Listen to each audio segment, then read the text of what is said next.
Hello, everybody, and welcome to the latest episode of the Legend of Azure Wins. Is that what this is called? It's been so long.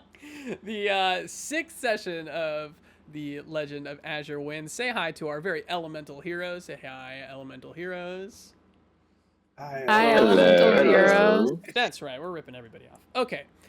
We are get into a session 5 recap because we all need it, and then we will get back into our stellar action in right now we're in the Fire Nation. So let's well, we've been in the Fire Nation the whole time. Here we go. Ready? My goodness, I'm excited. Here we go. New music for the intro because Paramount is a bitch. Last time on The Legend of Azure Wins, our heroes landed on a fog-filled island, tormented by the vague needlings of Yoshi and their misty surroundings filled with mysterious glowing lights. Finding that their bending could provide some visibility, they traveled down a narrow path, finding shreds of Earth Kingdom and Fire Nation army uniforms, and happening upon a large clearing adjacent to a dark, murky lake.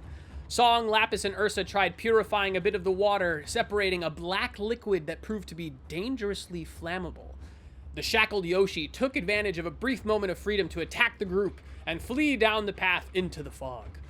The group chased him into another enormous clearing, finding his body ensnared in a large trap.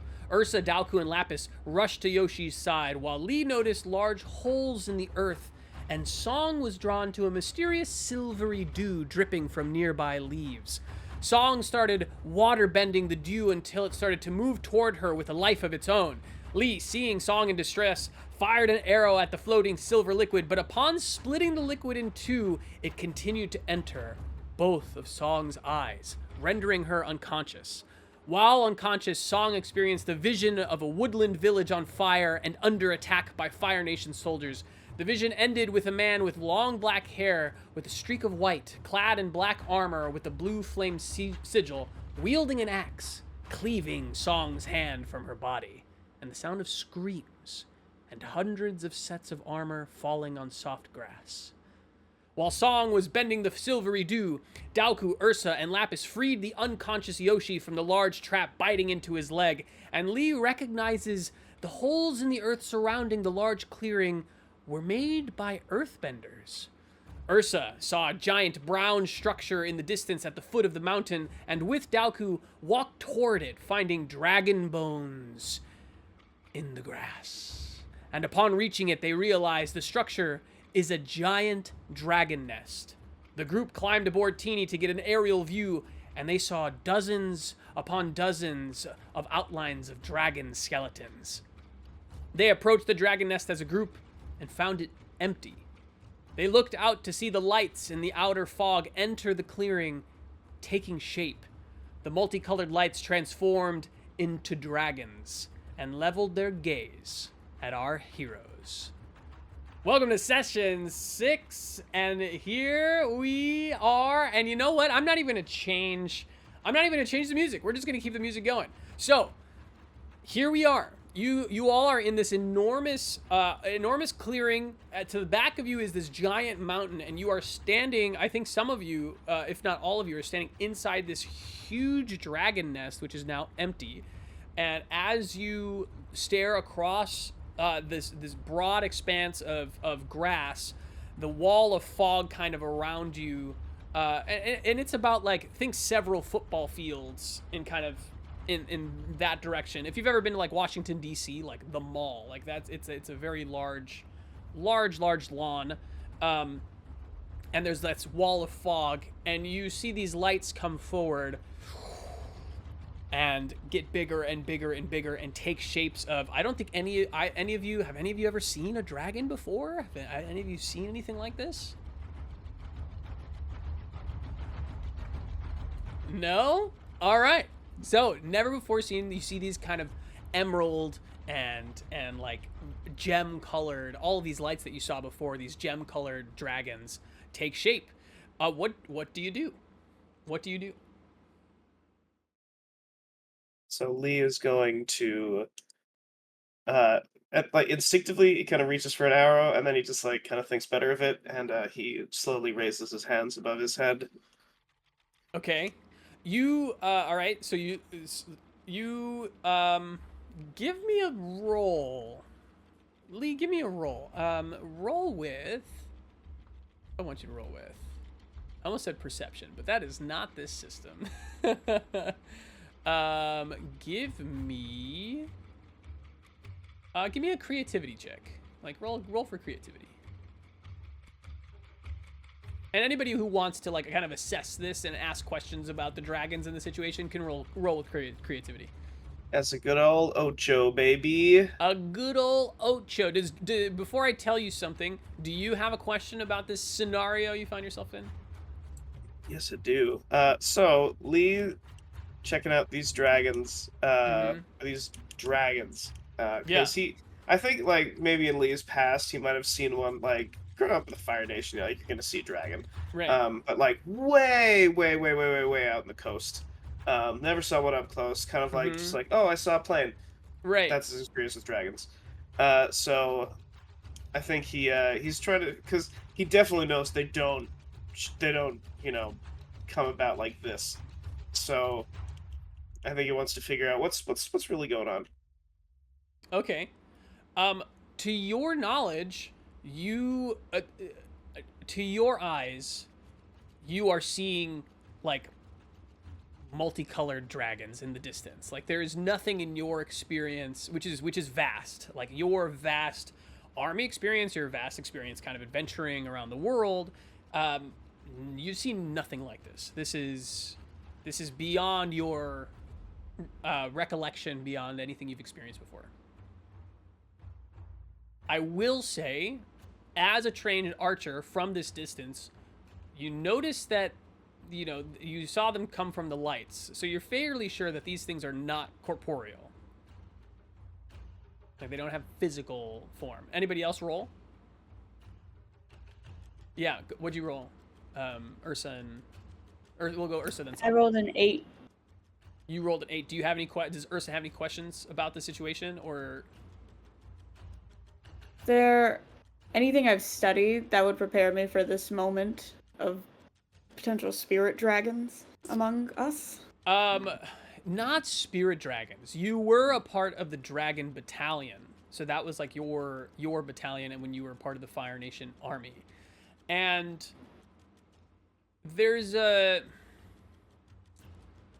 you never went on any missions that involved explicitly dragons.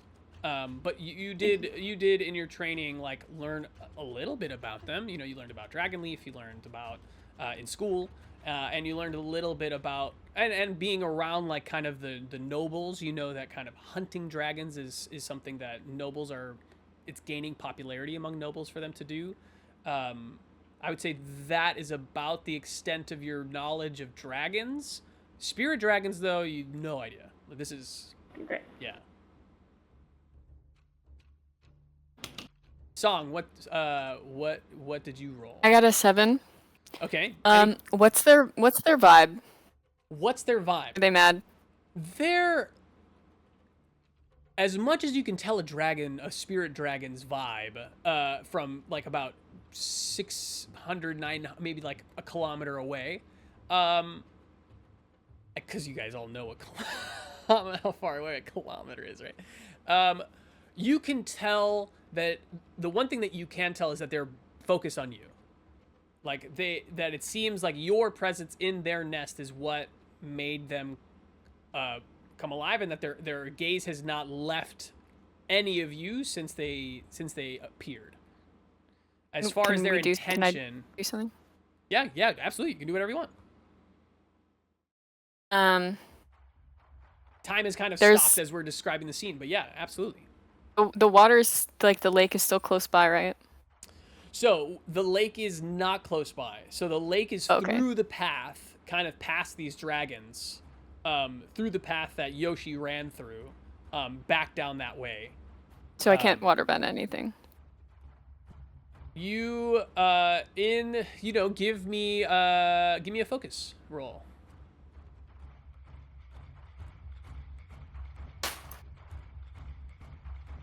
11. 11. On an 11, you find that some of the you can feel the water in the soil of like this lush grass, and if you needed to in a pinch, you could pull that water from like the plants themselves. Like Okay. you could rip that out of them being the grass. The plants. the plants, yes. I was gonna do something fancy, but I don't know if it's worth ripping the water out of a bunch You of also plants. still do have your hand. Well, when I had my vision, I stopped waterbending my hand, and I never started again. Okay, so then never mind. That's good that you remember that, and I don't. Fantastic. All right, what do you all do in this moment? Lee reached for the arrow, decided better of it. Great spirits, we are not here for a fight. Despite what I am sure this madman behind me has possibly done or said, there is no murderous intent in our party. So please allow us to continue on unmolested. If I remember correctly, is Teeny on the ground, or is Teeny in the nest with you all? Teeny being the air bison. We climbed aboard, Teeny. You climbed aboard, Teeny. You got the. You see an aerial view. You got the aerial view. So I don't think we've set foot on the ground. So you all landed inside, on Teeny, inside the nest. Okay. And Yoshi's also on the saddle of Teeny, still unconscious. Okay, fantastic. You start to see one jade green dragon in the middle start to just float through the air toward you. Doesn't look like it's in any rush, but it does start to move in your direction. And the type, it's not even like, it hasn't like, the wingspan hasn't come out. It's not like, it's literally like a snake in the air. Back and forth, coming toward you. What do you do? So, have we established that all of us are on Teeny right now? Y'all are either, I'll let you decide. So you came into the nest on Teeny. You can decide if you are on Teeny or off Teeny in the like, I think, let's see. You approached the nest as a group and you found it empty. So like, I'd imagine that you're either on Teeny or like on the like wood giant like dragon twigs, right? Whatever dragons use as twigs for their nest. You're standing inside the nest. But if you want to, are you making hearts with your hands? I guess so. I was like, is that a Discord thing? I guess it is. All right. I was just like, What's it's like we're Captain Planet having it over here. Heart. It's an Amazing. elite reference. Thank Amazing. you. You're welcome. Sorry, okay. Shoot. Because I was going to say, if we are on Teeny, we could attempt to just kind of fly away and avoid this whole situation. Like, escape.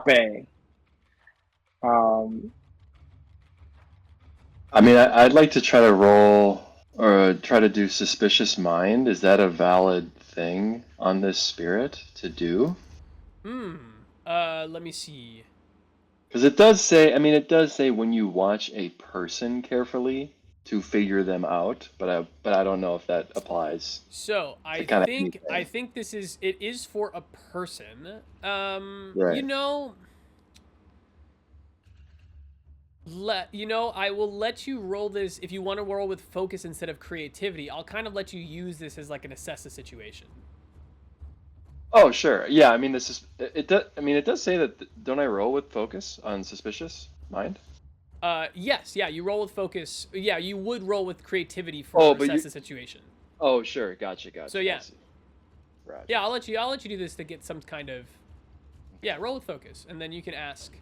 I don't know if these questions are going to be as well, maybe one of them, but yeah, go ahead, roll. Go ahead. Yeah. Yeah. I just had. So I just got an Give it 8. a roll. So I can do. It says I can hold one, so I can do one question. Yeah, if you get 7 to 9, 10 plus, you can Yeah. do 2. Is that what? Yeah. So I just got 8. So Nice. I. So I feel like Daoku, he kind of.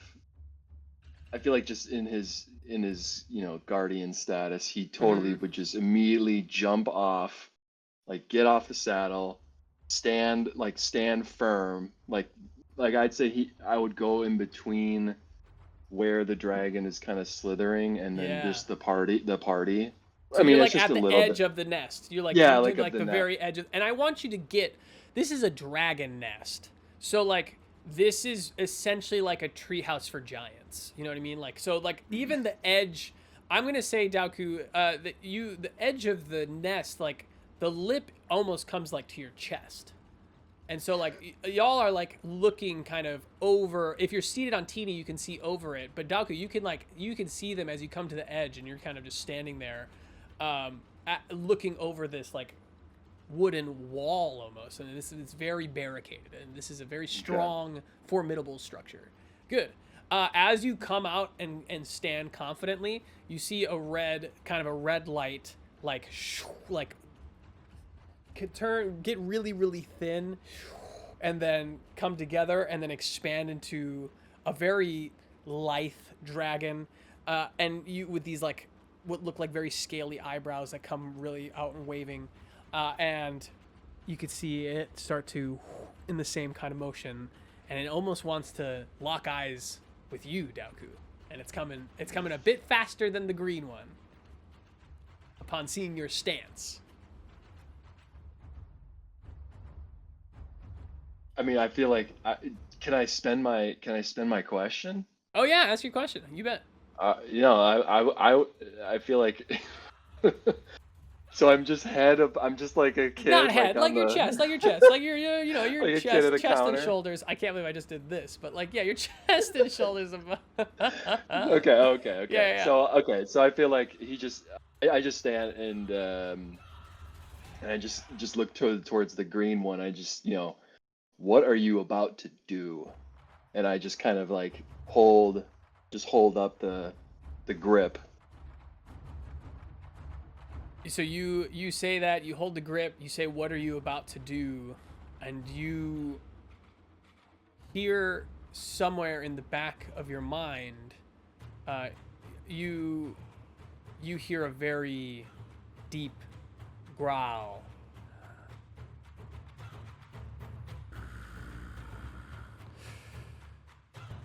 To see your soul. Did you say seesaw? To see your soul. That's cooler than seesaw. I hope that came through on the recording. Very deep, gravelly voice saying, to see your soul.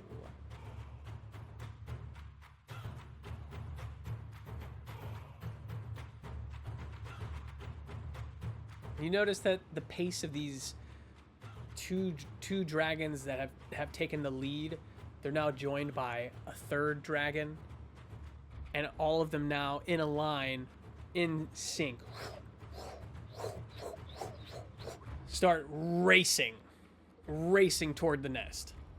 And you see you see in the front, you see this jade dragon, you see this red kind of ruby dragon, and then you see this blue sapphire dragon, but behind it there are like multicolored lights still in the fog, and other smaller dragons that have taken shape behind them. Like it's difficult to count how many there are. You're kind of getting the weight of like of urgency. They're about 500 meters out. Does anyone feel like dancing? I feel like trying to like mimic the like movements. We can maybe like attune ourselves to them. Anyone?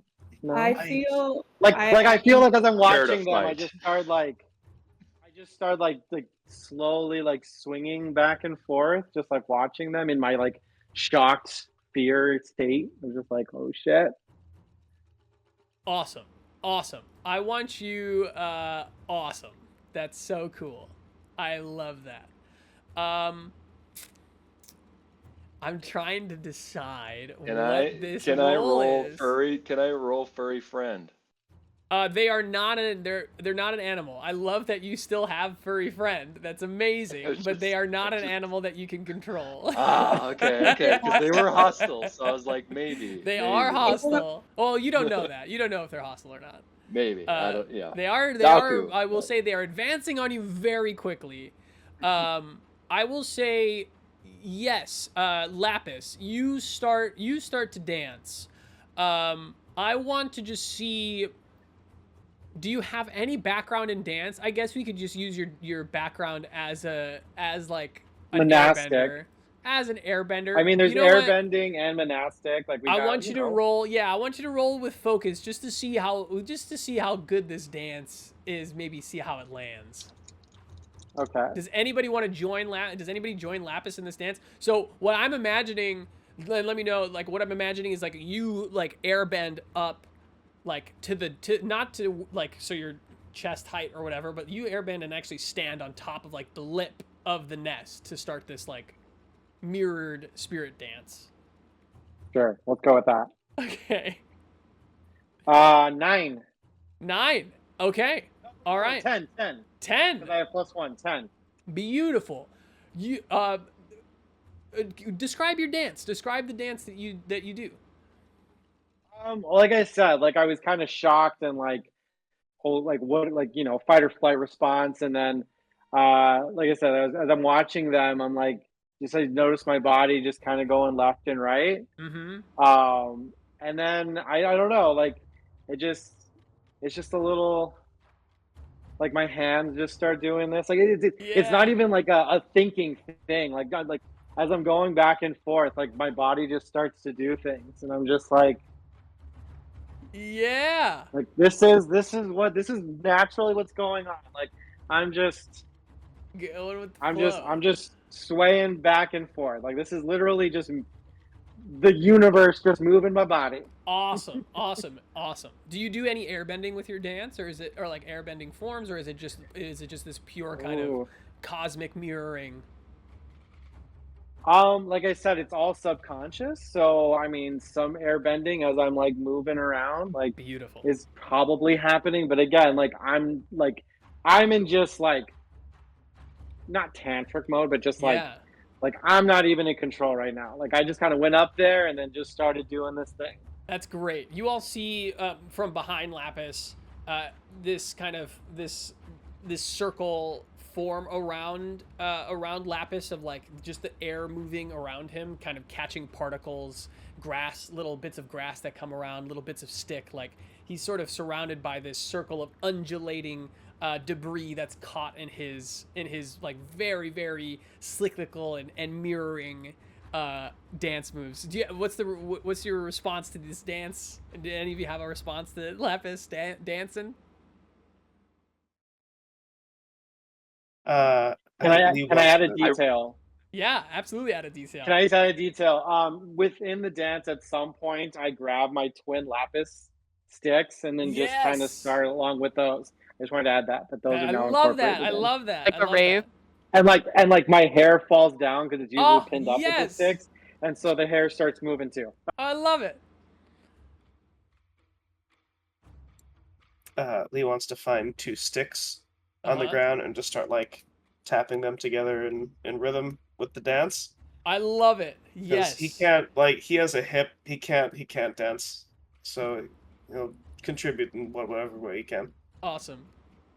I think Daoku's still there. I mean, I feel like I roll my eyes a little bit. Like I look back, kind of roll my eyes a little bit. but then like I look back and I still have like the fighting kind of stance, I feel like. But then I'm noticing that they're kind of respond, like now, now Lee's joined in. Now, now it's a few. So I feel like Daoku is like, I'm standing there, but you see it's like I just see like a tight close up of just like his foot tapping. Like I love it. He's participating in the most minimal way possible. I love it. Still standing firm. Yeah. Song, what are you doing during this whole? So I was gonna waterbend a dragon to bow to them, but I think that it just to be like, we're cool, but that kind of seems like not the thing to do anymore. So maybe I'll just waterbend a dragon and have it like dance. No, that's awesome. Yeah, roll with focus. Roll with focus. Okay.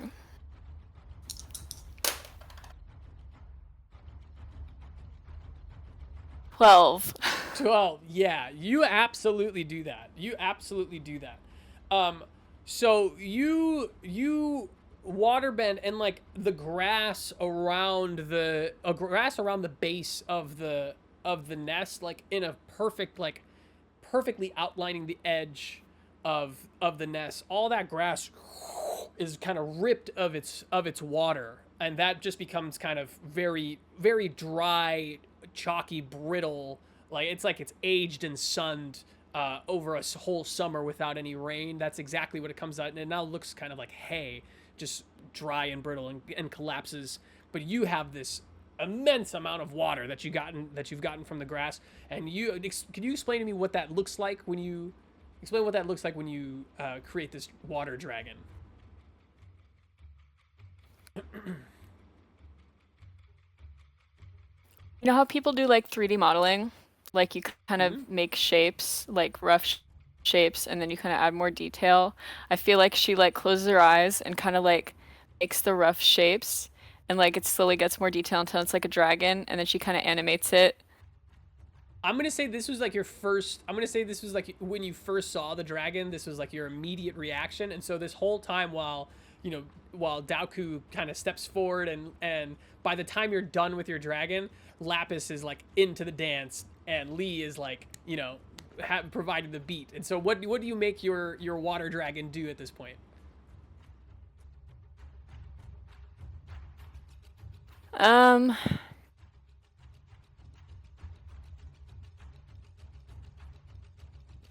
think I want it to like circle around all of us. Oh, nice. Be like these guys, and then kind of get in front, like maybe right next to Daoku, and do like a nice little like foot down like bow. Awesome. Fantastic. Ursa, what are you doing? Ursa had the opposite impulse as Lapis. Upon initially seeing the dragons, just an impulse towards stillness. I was hoping to roll to flip my bow staff onto one of the twigs and meditate atop it. Yeah, absolutely. I will say, roll with harmony.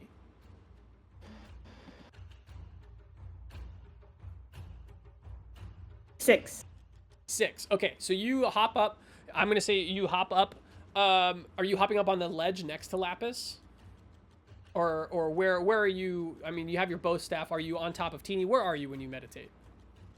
As I said, the twigs of the nest. Oh yeah. So like the edge or on the bed of it. Sorry, there's like, so imagine like a big like bowl.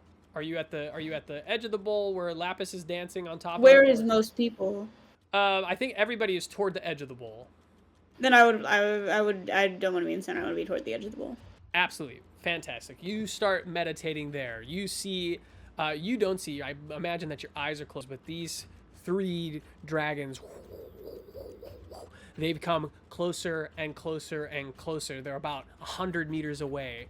Do you keep doing what you're doing? Last, like, if you want to change what you're doing, change what you're doing. They're right upon you. When I sense them on me, I extend my hand. You extend your hand. You extend your hand. Other way. Other way. like I had my this. palm. You extend your hand, Ursa. You extend your hand, and the blue dragon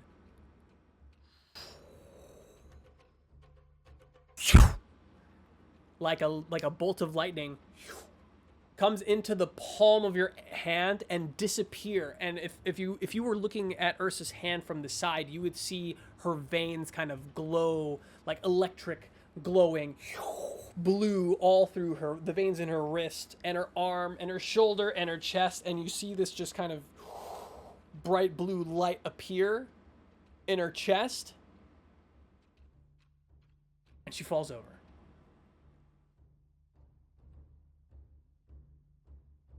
Daoku. Yeah. Daoku, the red dragon, 100 meters away. We've kind of rewound back in time. Anything that you do?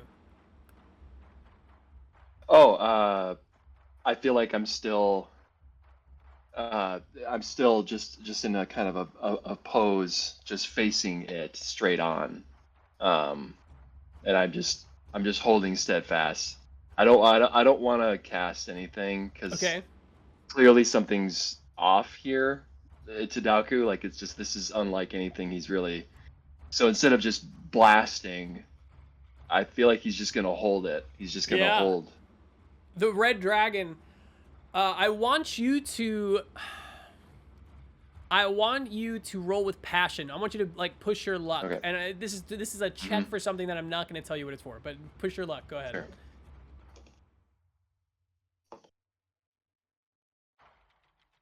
6. And As then, you. Yeah. So as these three. 8. Sorry, 8. Sorry. Okay. Yeah. Okay. So as these dragons come by, the first dragon to reach the nest is the blue dragon, and you have a split second to see the blue dragon enter into Ursa and like make her glow blue and fall unconscious. And at that time, as you turn back to face, the red dragon is right in your face. And I want to be very clear. At this point, this dragon head is almost as big as your entire body. Like it is a massive dragon head. You on an 8, you want to like open your mouth and breathe fire. Like I imagine like that's like your impulse. Instead, on an 8, you stomach that, but you take a deep breath. And on that deep breath, the dragon locks eyes with you, tilts its head, becomes smaller and smaller and smaller, and comes like literally up your nose and into your eyes. Your eyes like flash red for a second, roll back, and you fall back like unconscious. The last dragon. So this is the blue, the red, the green dragon comes up to Lapis and actually is buoyed by the air currents and passes over you, goes over to the water dragon and like has this very sensual dance with Song's water dragon, like wraps itself around it like it looks like two strands of DNA as they kind of dance with each other, and comes across it and then goes finding Lee with the sticks, and it stands like sits and just with its hind legs and stands very nobly and shrinks itself to be your height, Lee, and stares at you. What do you do? Lee keeps tapping, and so at this point, has Lee seen what's happened to the other dragons? As you can see, your view of it is like the green came up to Lapis about the same time that the blue dragon went inside of Ursa, and then it was like bang bang, and then it went passed over Lapis, danced with the water dragon, and then has come to you. So all of that happened in about 6 seconds, 10 seconds ish. And now it's shrunk itself. And now it's come to you. It's shrunk itself, and 5'5" dragon. Yeah, Okay, good. yeah, Right. and is now just staring at you. You're Right. locking eyes with like a human-sized version of what would be a colossal beast, just like boring into your eyes. Yeah, I think Lee. He's going to. He's gonna say, uh, "Greetings. My name is Lee. You notice. Would you like? Oh, so keep going. Sorry. Would you like me to continue this dance?" You notice that it flies around. It traces out the outline of your bow behind your back. Comes forward and meets you right in front of your face. And leans so it's about a centimeter away from your nose, and you are eye to eye. And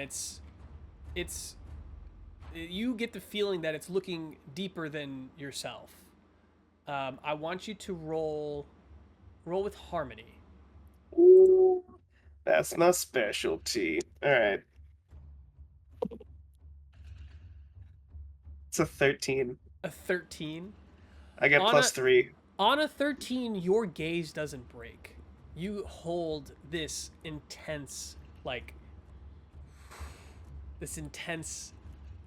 stare down. It's like a spiritual interrogation. And after a few intense seconds, you see the dragon extend like a claw to you with its palm up. I think Lee he obviously, I guess he stops hitting with the, I think he drops the twigs, and he extends his own hand to the dragon. As your hand reaches and touches the dragon's hand, he disappears. You get this glow of jade around you, and you fall unconscious. As all the three, so Ursa, Daoku, and Song, you are all unconscious. Ursa, Daoku, and Lee, you're all unconscious. Song and Lapis, you are still awake, and you've seen all of this happen.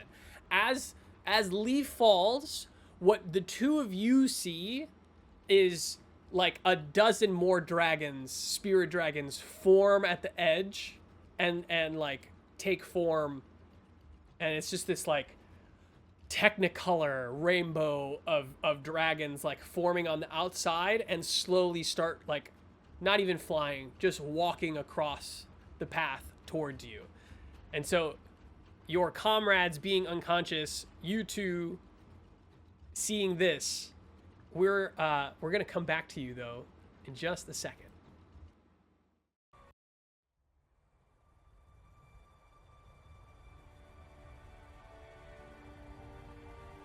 It's dark. It's really stormy.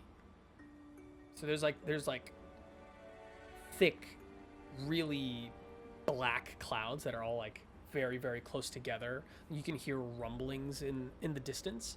The grass on the ground is like really moist, rich. It smells like it's just stormed. Like just the smell of like really rich and damp earth is in the air. And we see two sets of footprints. Wait, no. Three sets of footprints. One is very large, some are smaller, and then there's a set of footprints behind that are even smaller.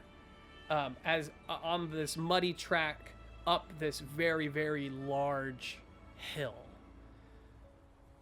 It's a hill in the clearing of a forest, and as we start to get our bearings, we recognize this as being a little bit familiar as sort of like the outskirts of and the wilderness that we've walked through outside of Haribulkan, outside of the city's capital. And as we walk up this hill, we hear Dad, wait up! Wait for me! And you hear another young voice. Akai, if you're gonna be so slow to your own training, we might as well just left you at home. And Daoku, you're in the middle of this kind of bickering fight of between your two sons. What do you do?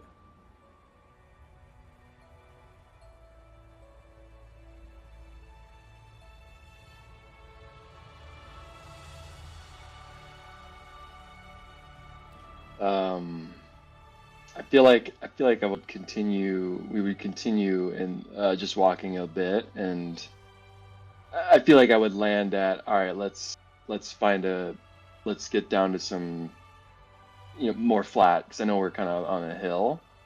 Yeah, like, you're walking up the hill. Oh, okay, so Yeah, we're going yeah. up the hill. Gotcha. Yeah.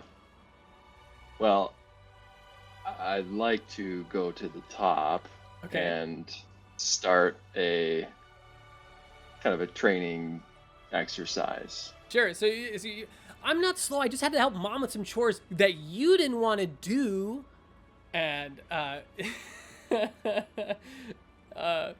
and you make your way up this hill, and they're bickering back and forth. No, you, and your youngest son Akai, finally catches up with you.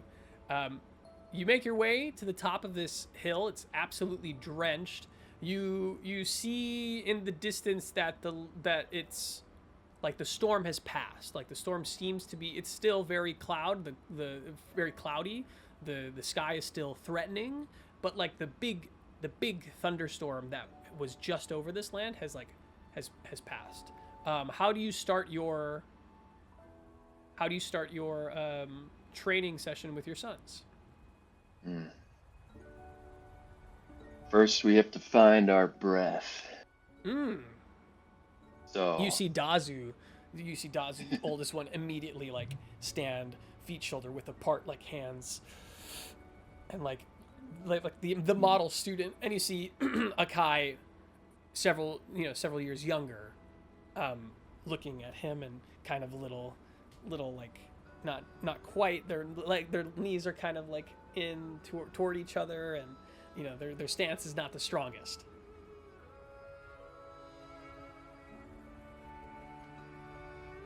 Like this, Dad? Look at your brother. Watch him. Yeah, Kai, watch me.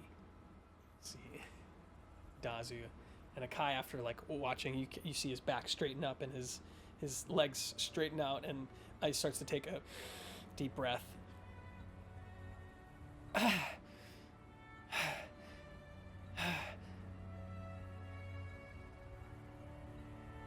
Even after the opposite element has just made its way through, right? We just had our thunderstorm come through. So, even in these moments, we still have to figure out and find our breath, because as a firebender, you never know what situation you'll find yourself in. Yeah, and it's the source of all things in our heart, ultimately. Because water's bad, Dad, right?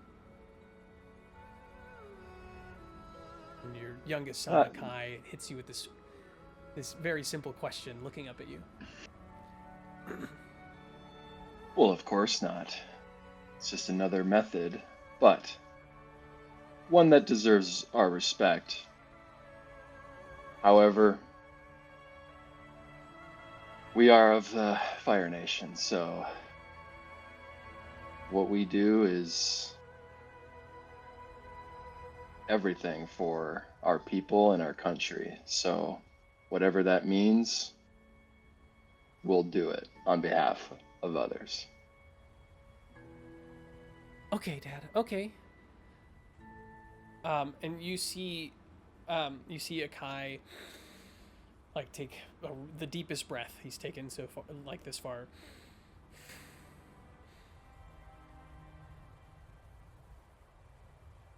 And kind of look at you like for feedback. Yeah? You're picking it up. You're getting the hang of it. But don't get too much bravado. There's lots to learn, even for you, Dazu. And you see Dazu is already like kind of slowly like doing forms without bending, like already doing these very rudimentary firebending forms that you've shown him without actually firebending, while Akai still works on his breath.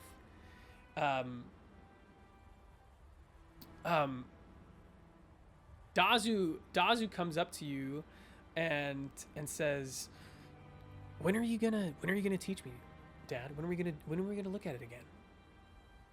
You know what I'm talking about. Like, I know you know how to do it. I know yes. you can make of course. You can make fire come out of your mouth. I know you can bend lightning.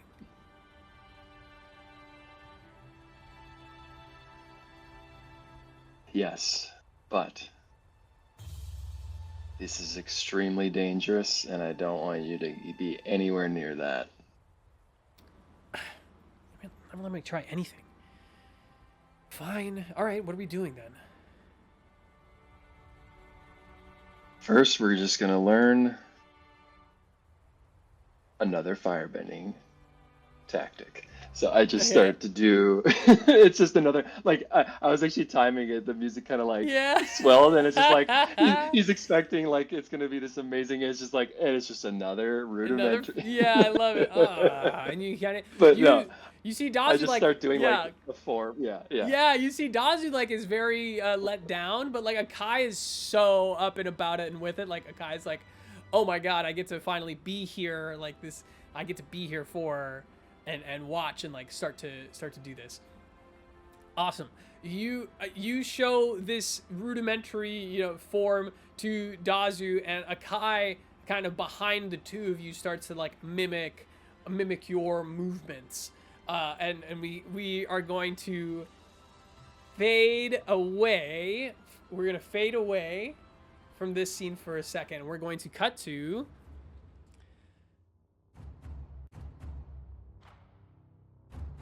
we are at a giant, not giant, it's like a volleyball. It's like a sand volleyball court. Drums were playing. All of these girls have come in and like rushed into their seats, and it seems like classes have just been interrupted, let out. There's this like percolating excitement coming, and we see Ursa coming in. This is where we last left off, right before the beginning of the Agni Kai between your friend Kaisuke and your kind of class enemy Sakura. So as you start to find your seat and before they officially begin, what are you feeling? What is Ursa feeling in this moment? Feeling a bit anxious. I don't know how this is gonna go, and there's I feel a bit helpless watching from the sidelines as this unfolds. Yeah, you take your seat.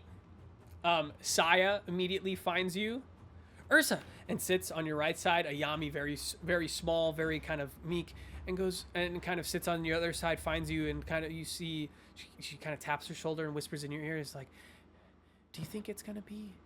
Do you think it's gonna be?" And before she could finish her sentence, boom! We hear this bell ring out, and you hear a voice from a bullhorn that you can't really see say, "There has been a challenge, an Agni Kai between Kaisuke and Sakura."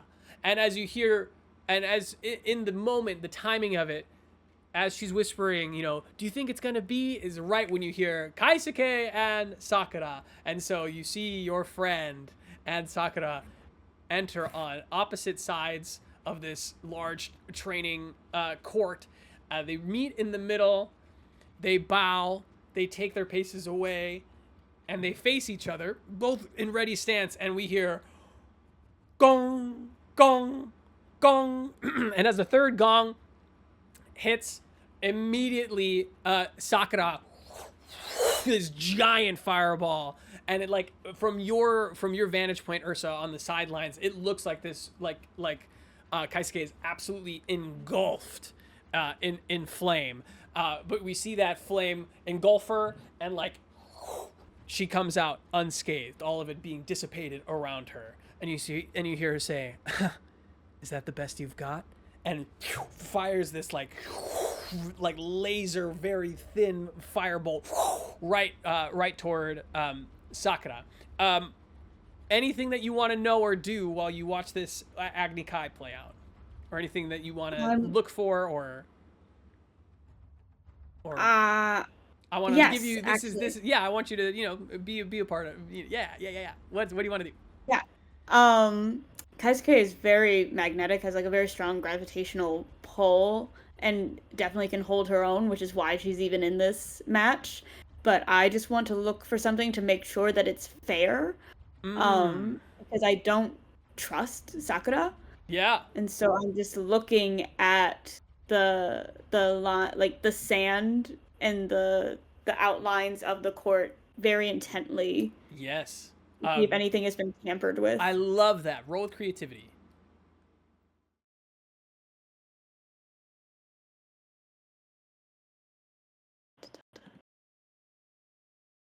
Dice. Roll. It's a 9 plus my creativity is a 3, so that's Your creativity's 12. a 3. Let's go. Awesome. Let's go. Fantastic. You see as they start, everything seems like on the level. Everything seems on the level. Nothing stands out to you as much. So they're starting. They've just done their first kind of volleys. You see Kaisuke, after sending that laser, and Sakura dodges it. It goes over her shoulder. They both run at each other, and they start to engage in like hand-to-hand combat in like the middle. So like they're not even firebending. Like they're throwing bows, and as they like deflect each other's, you see like fire, like as they're completely going at each other, and you see Sakura dodge and then counterattack in Kaisuke's stomach, and push her back to the edge. And that's when you see it. As Kaisuke was flitted backwards, the sand at her heels kind of being spread out, you see larger than normal, like a row of larger than normal rocks kind of behind where Kaisuke started. And you see kind of the they're not jagged or anything, but they're like large kind of fist-sized boulders set behind. And this is obviously, you recognize as like a tripping hazard. Like this is something that could easily be used to like the advantage of somebody in this fight. As you clock that, what do you do? I don't panic. Okay. But how I'm pretty far. I would say, I mean, this is in my brain. It's very similar to like a beach volleyball setting. So like you're pretty close to the action. Like right, you're in the. I'm on the stands. ground. Yeah. Like you're like, remember in the first session when you were doing that like training session, and there was like the like. I still can't remember the roofs, like the canopied area around, like almost like I want to say bodega, but that's not the word. What are those things? Gosh, what are those? A gazebo? Yeah. It's like a gazebo, but it's long and it's like around. That's what you're kind of in that, but they're like stands and seats around the outside perimeter. Okay. Think like high school basketball, volleyball. That's like the scale we're talking about. I've never done anything like this before. Okay. But I'm like curious if there's any like heat I can send through the ground Oh. like to get the rocks, like to melt, like to. I know that would create an even worse tripping hazard, but like I don't know what else. Okay. That's really specialized firebending. Like, to bend the wire from the Earth's core or whatever we're on. You know, I am going to my instinct says that maybe this isn't possible. But you know, I'm gonna let you push your luck and see if we can be creative. If you get like if you roll with passion and you get something real ridiculous with your roll, we'll see what we can make happen. You said roll with what? Roll with passion? Passion. Yeah. All right. I roll a 3 and my passion's a 0. So you rolled a 3. You like try to like firebend at the ground. You try to firebend at the ground and like somehow transfer the heat of your firebending to the rocks, and you cause a minor like explosion to happen in the stands and like kind of like pop back, and you see the last thing as that happens, the energy like doesn't move anywhere, it just kind of explodes back up, and not so much that it like ruins everything, but it makes a really loud noise and you yelp, like you're like right, it didn't do exactly what you wanted to, and upon hearing your scream, Kaisuke, his focus is distracted for a split second, and we are going to go after that. I know we're gonna go Lee. You just touch the palm of this dragon's hand, and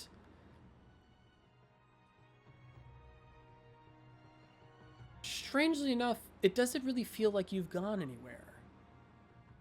And you look around, and you know something has changed, because nobody in the party is around you. And you look around, and you see these large, pearl-colored, immense, not glistening, they seem rather dry, actually, these huge eggs next to you. And actually, in the nest, there's so many of them. You can't, there's maybe about a dozen in this nest with you.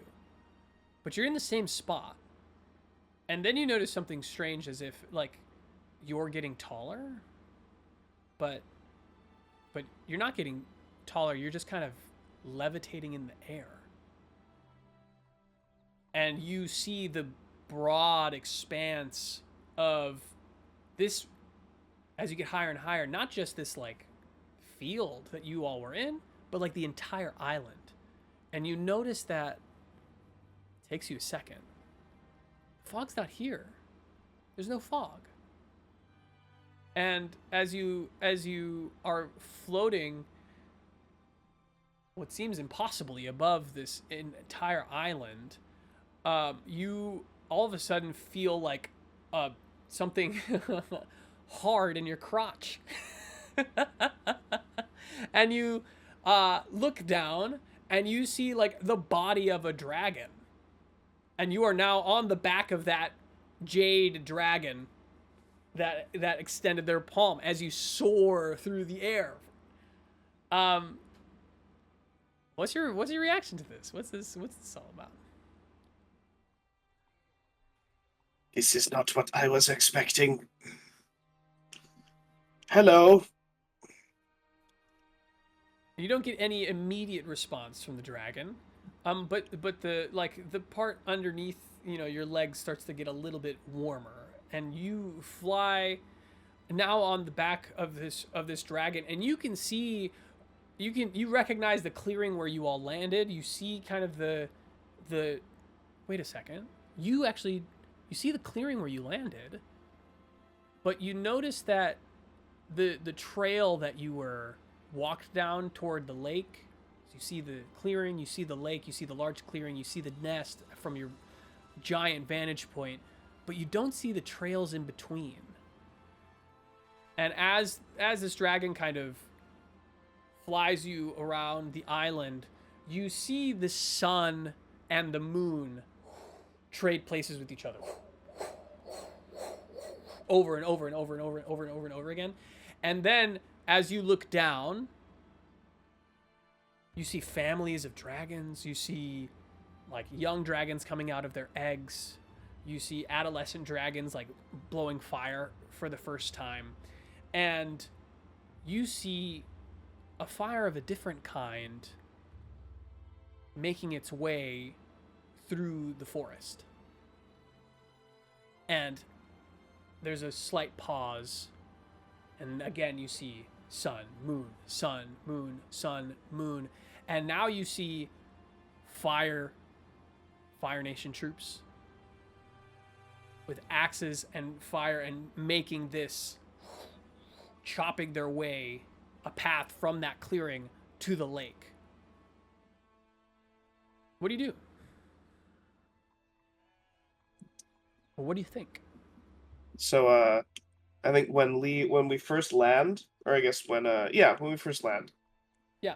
Or like right before I start to see the passage of time. Yeah. Lee says to the dragon, "A beautiful home." Mm. And you hear this low growl. And then once I start to see the passage of time, and I see the Fire Nation begin to approach and cut things down, I think Lee says, "There are those of us that believe that humans and nature will never find a true balance, that one must overtake the other. And unfortunately, this is one of those times that they would be proven correct." And I'm assuming that like the Fire Nation's getting kind of closer. What you see is kind of what you see and is a time lapse of sorts. And so the first thing that you see in kind of full is this scene of like Fire Nation cutting their way through, and like almost immediately, like upon like further encroachment and a realization, like you see a dragon fly overhead and just incinerate him, like almost nothing left. And after that happens, you see this time lapse of like basically all the ways in which the Fire Nation tries to get through this and get like to the clearing and to the lake, find a path to the lake.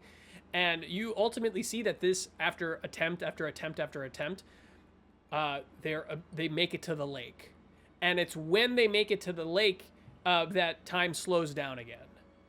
And even though the dragons kind of, it's very difficult to get through, you can tell this is taking like months and months and months and like countless amount of like resources and people, and like it's essentially just a meat grinder for the Fire Nation.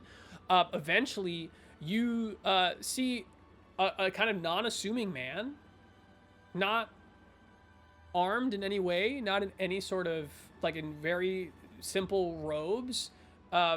You make out from a distance on like the chest of the robe like a blue symbol. You can't quite make it out from the height that you're at.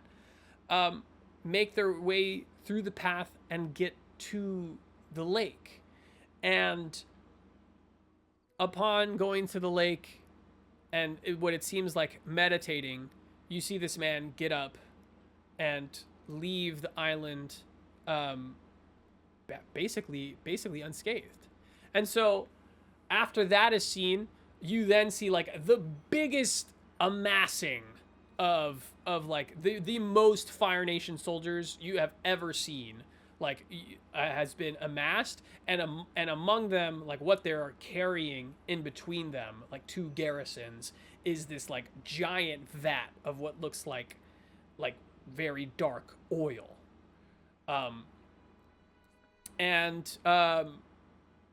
What's your response to kind of what you're seeing here? This as time slows down again. Is this what you are trying to show us? From earlier, we had seen this dark, bendable fluid. I assume that this is another one of the machinations of the Fire Nation. You hear this like deep, guttural growl as you see the mission is ultimately a success. And this giant vat of vat after vat after vat is poured into the lake. And this is a lake where the dragons gather around, they drink from, they hunt in. And you can see as time begins faster and faster to go through, the dragons start to get sick. When they start to breathe fire, it like catches in their chest. It makes their chest glow, and almost like there's mini explosions happening in their heart. They become incredibly weakened, and in their weakened state, you see a large specialized, what looks like to your eyes, specialized garrison, all black armor. Like this seems to be like the final strike. You see, but this time you see not only black armor Fire Nation soldiers coming through, you also see Earth Kingdom soldiers, and you also see a specialty unit of archers. And this unit makes their way not only to the lake, but also to the vast clearing. And you can see in a very methodical way, the earthbenders making these giant holes, and the Fire Nation soldiers with their black in all black armor, throwing these traps out in the clearing under the dead of night. These large planks lifted and put into these holes that the earthbenders made, and you can see they all stop after their preparations are done, spread out along the outside perimeter of the wood. You wait until dawn, when the dragons rise. And as the dragons rise,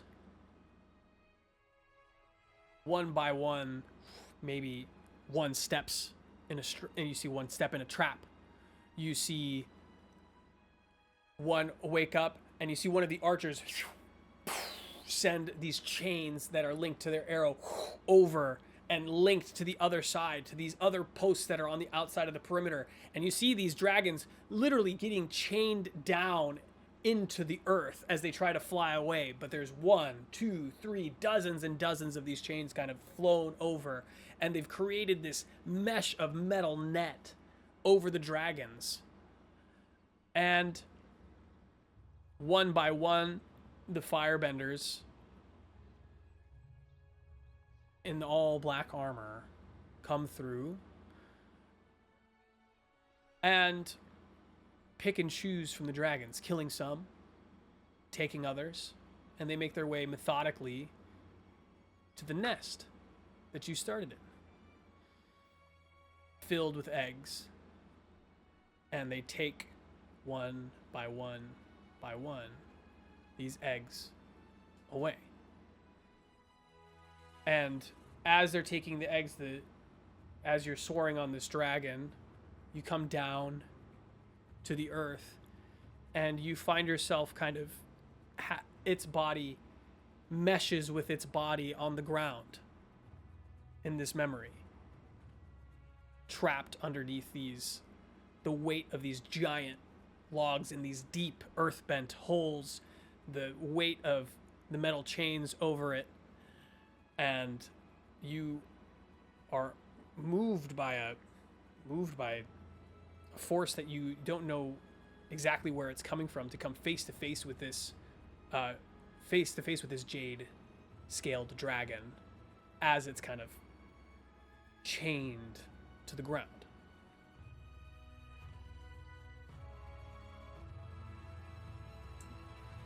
there's like several tears coming down Lee's face at this point, and he puts his hand on the body, and he says, "I am so sorry for what has happened to you and your kind. Humans do not understand the consequences of their ambitions.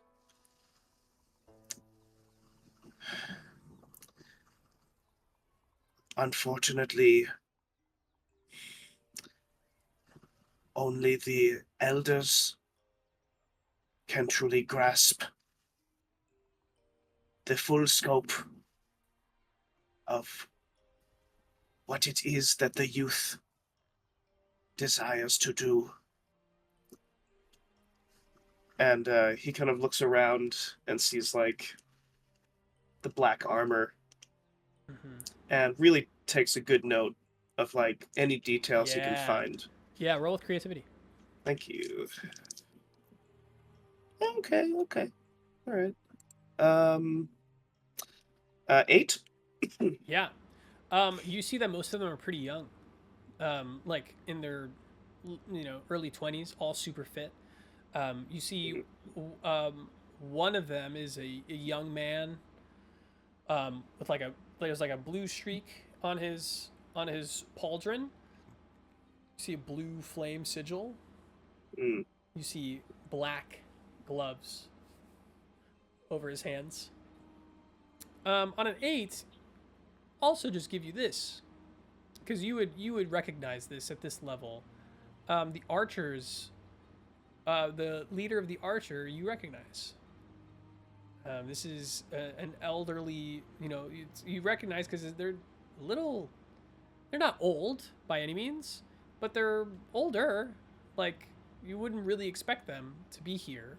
But you see Uzuku Yuyan, your former friend and training partner, leading these archers on this mission.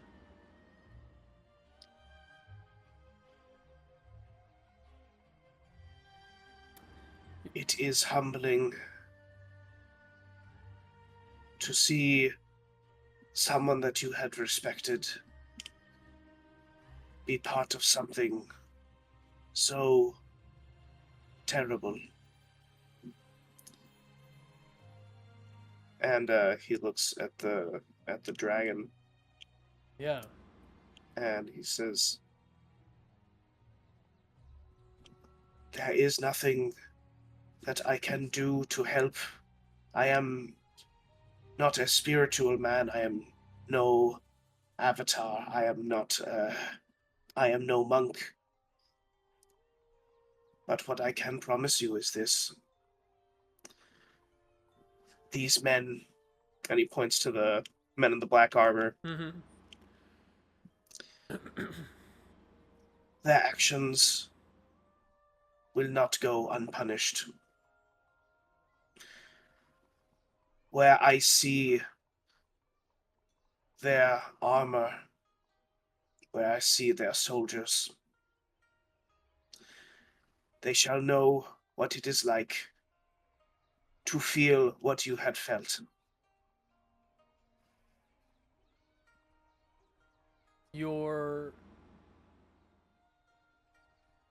As you finish that, as you look down, you see that the dragon has already passed.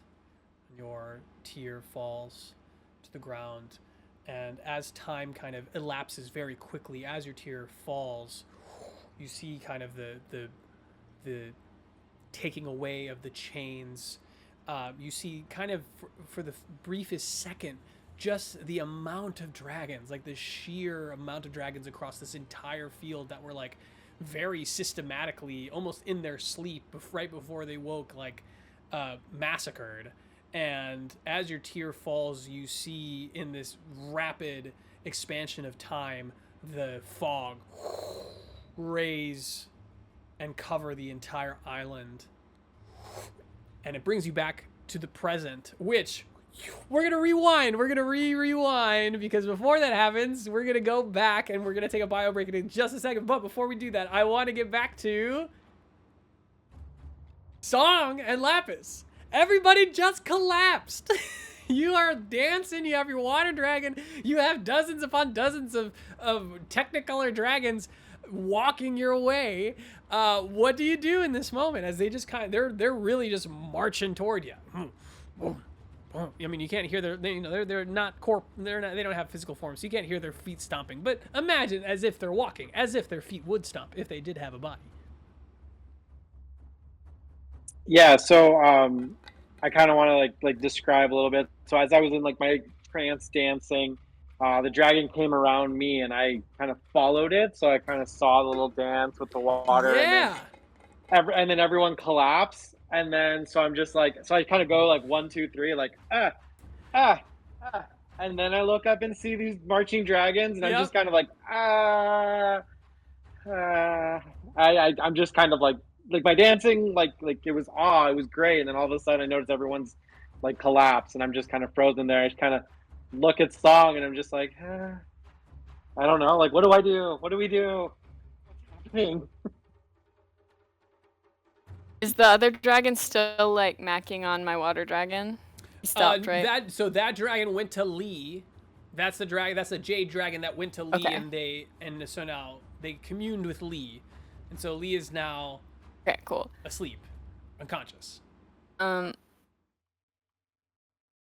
kind of I want to make the water dragon like kind of, you know how dogs like sleep in a circle, like wrap around his body around us and just like sleep, I guess. Yeah. Or just kind of like chill out.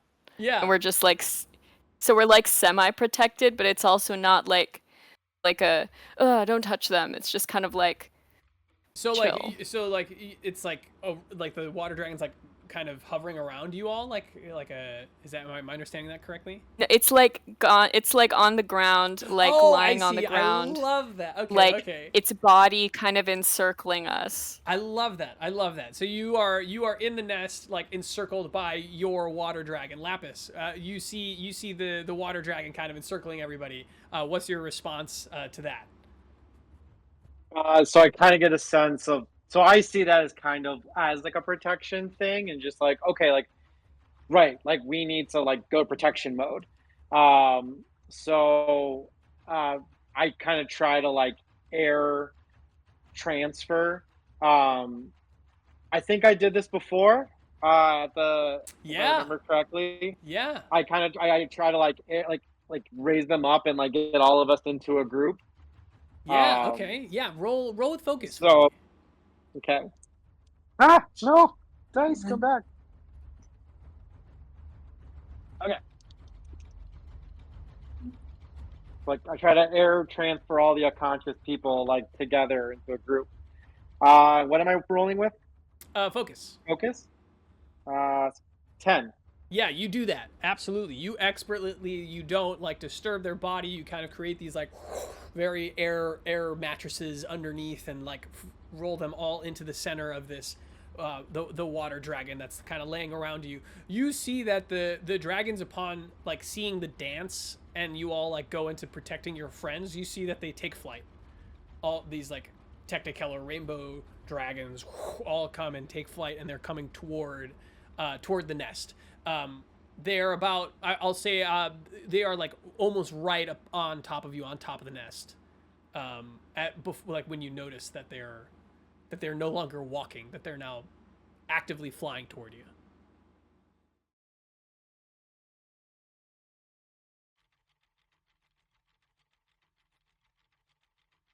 I mean, I don't think they're gonna, even like Song not knowing what's going on with everybody else, like they don't seem like malicious. I don't think they're gonna like kill us. So, and also it's like, I don't think we could fight back anyway. So I think she just kind of like sits down. Yeah. It's like, okay. Yeah, you sit down with the water dragon, Lapis.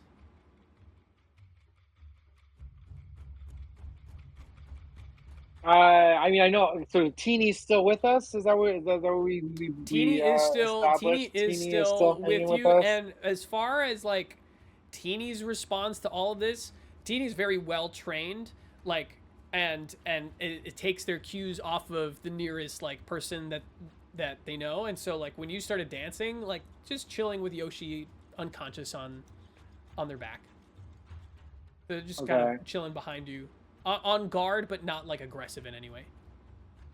Okay. In that sense, okay. So in that sense, I kind of get an idea. Like if Teeny's not like reacting very much, then maybe I won't like. It kind of reassures me. Like I look back, I'm like, we gotta go, and then I'm like, wait, Teeny's not upset, and Yeah. I know that Teeny would want to protect us, and so I think I just stand there again. Like I'm just kind of like I've done what I could. Like we're all together. That's a little reassuring, but like kind of with song, just kind of like I don't know what to do. Like I need a more adulting adult. Yeah. So as you see this like whole dozens of dragons coming to you, you notice that they've come to the edge of the nest, and they've brought the fog with them. And so now like the edge of the nest like is this huge fog, and the fog now threatens to kind of like come into your space and like make everything like not visible. Do you have a reaction to the fog coming into the nest? Do you have a reaction to like the dragons being basically right on top of you?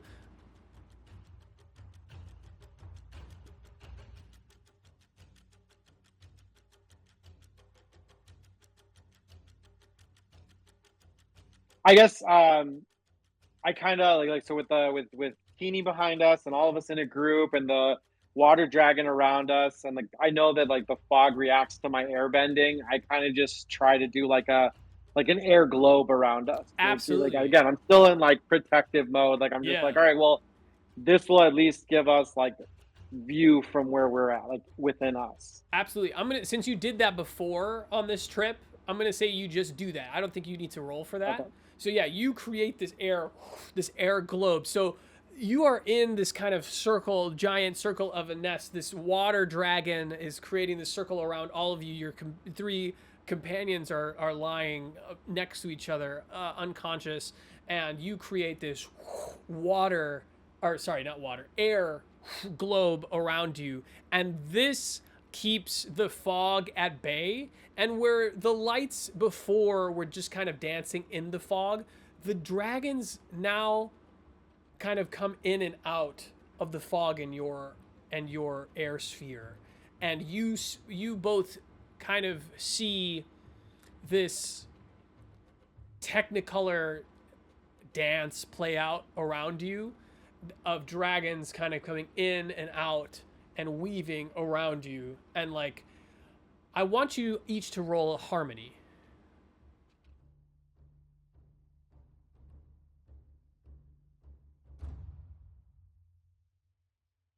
I got 6. 6? Got a 4. Got a 4.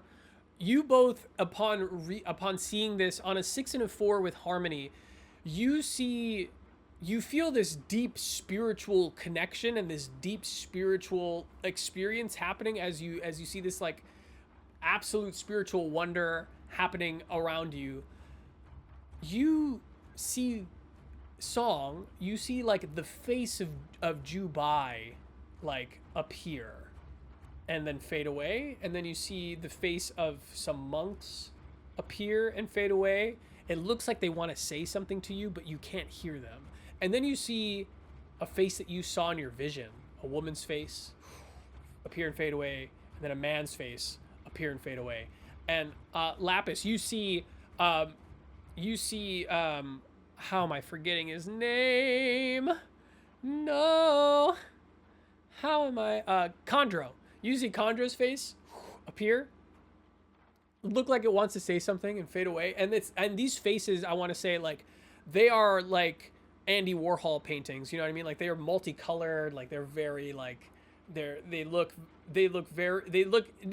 like themselves, but the coloring of them is just so like majestic and bright and vibrant, and Conjurer's face appears as if it wants to say something but disappears, and then you see your father's face appear and disappear, and then your late mother's face appear and disappear. And as this is happening, as you see this like swirling spiritual light show, you feel before you see Lee awaken. And as Lee awakes, at this point, we're gonna take a bio break. And so Lee, your first image as you come out of your unconscious state is this bright, beautiful Technicolor light show, which we will get the reaction to after this break. All right, and welcome back for part 2 of this fantastic session. Let's get right on into it. Let's get right into it. Oh, let's go back. We are on top of the hill, right? We're on top of the hill with Daoku, his 2 sons. Daoku, you're now kind of drenched in sweat. You've gone through several fundamental exercises with your sons, and Dazu is an ideal student. Your oldest son is everything that you like would hope him to be and more. Like you feel, I'm gonna say, like you feel when you see him like not only a younger version of you, but like a better version of you, and you have this sense of like wanting to reward the hard work that you've seen him do throughout this training session.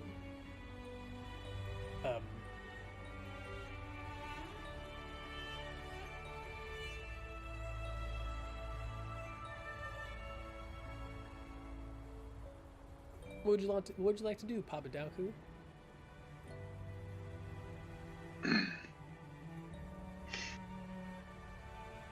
Am I addressing the both, or is it just whatever just you want, Dazu? man? You're mid training session. You know, this is your show. This is, you know, you're at the top of the hill, underneath black clouds, like stormy clouds, right after a thunderstorm, with your 2 sons. Your youngest son this is his first training session that he's kind of being a part of, and your older son Dazu is crushing it, for lack of a better term. Yeah. Like stance, perfect. Breathing, perfect. Like the form, perfect, you know?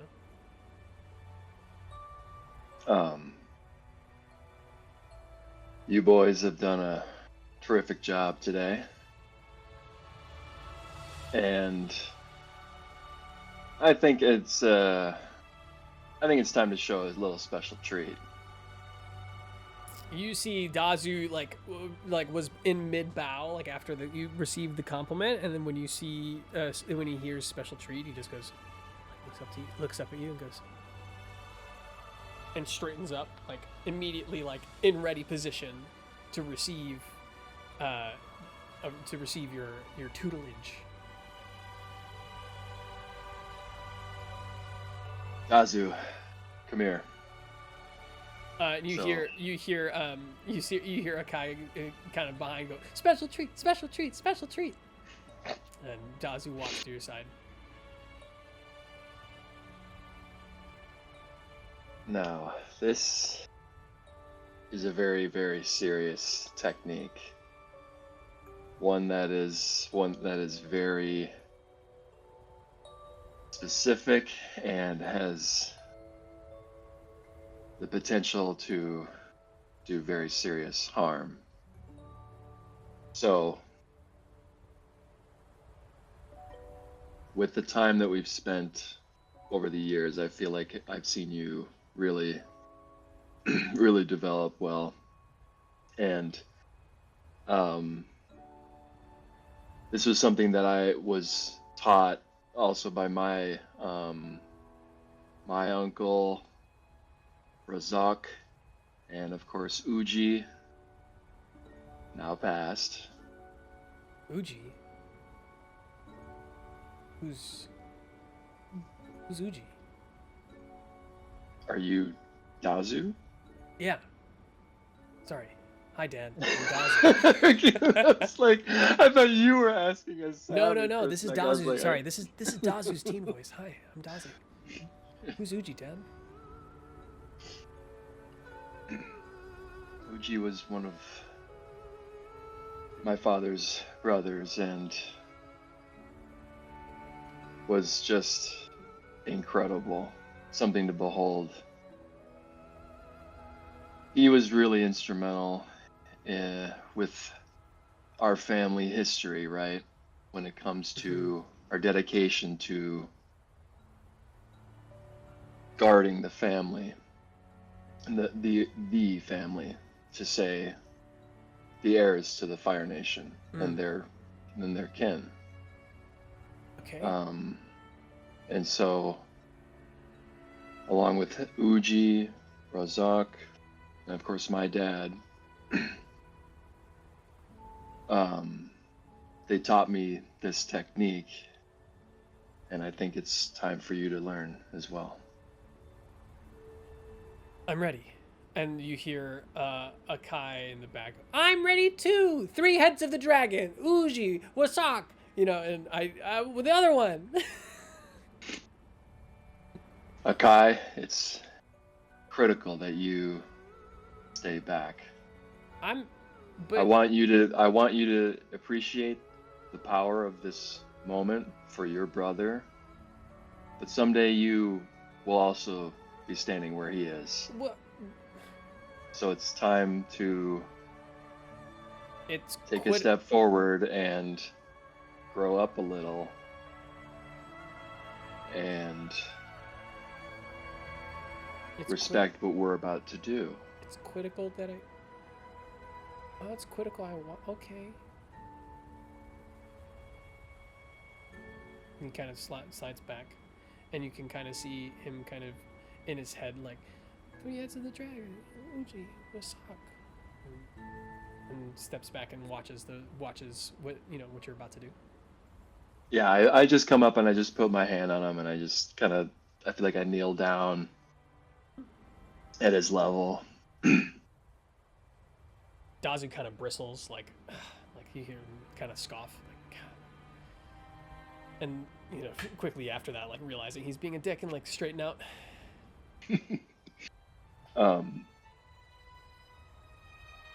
Akai,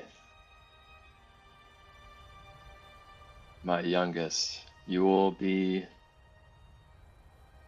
a great warrior one day, just like your brother. But for now, I need you to play and to enjoy this time. This is very dangerous.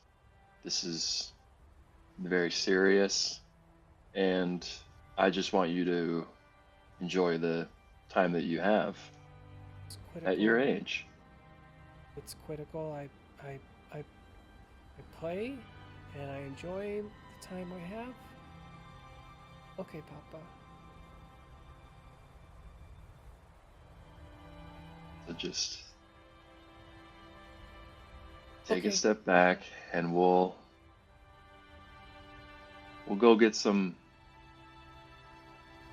mochi after this, okay? You see his eyes light up. Mochi. Okay. Green tea, your favorite. Yeah. Huh? Okay. And you see him like sit cross-legged and kind of like sway back and forth. So I Mochi. kind of slowly kind of just head back to Dazu. Yeah. And I just say, now this is only a thing that can happen during a time like this with the weather. I want you to roll creativity right now.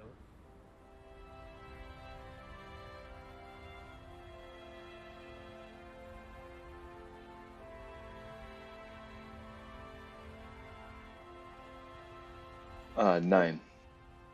Okay. On a 9, you hear the faint rumbling of thunder in the distance.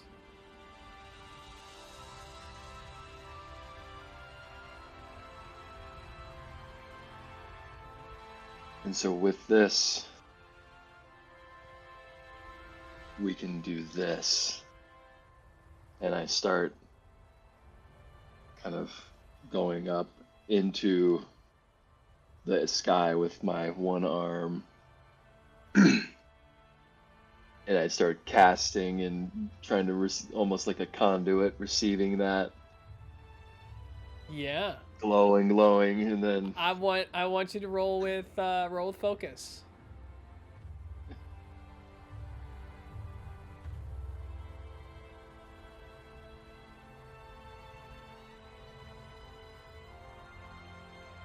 uh 6. On a 6. On a 6, you hear the rumbling of thunder in the distance. You know, you hit your stance, you extend your arm as like a conduit, and you start to like lightning bend yourself and like want to meet lightning as it comes. Before the lightning leaves your fingertips, like a bolt reaches out and like strikes. You are filled with like the most intense energy that you've ever felt in your life, and it surges into you and like rides your body around in such a way.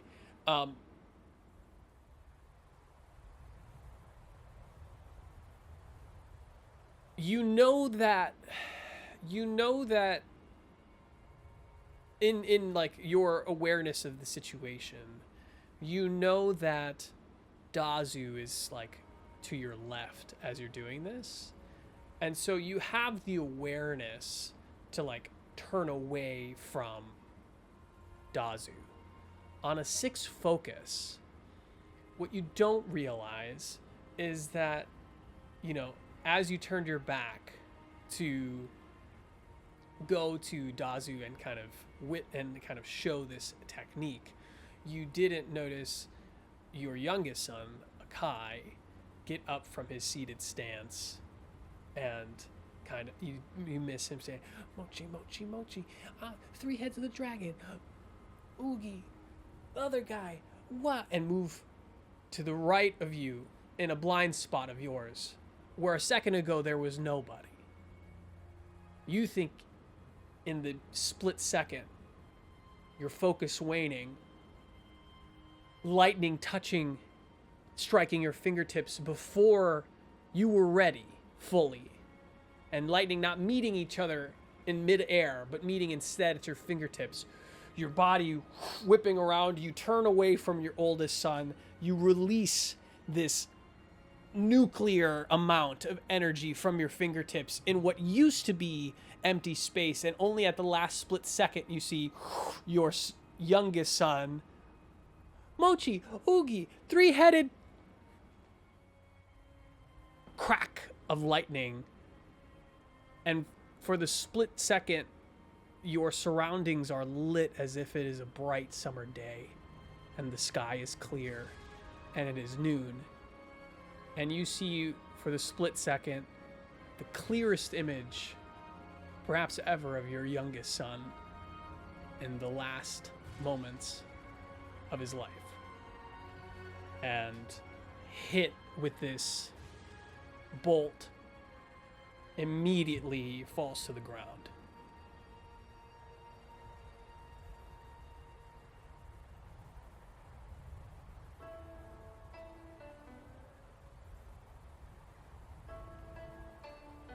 What have I done?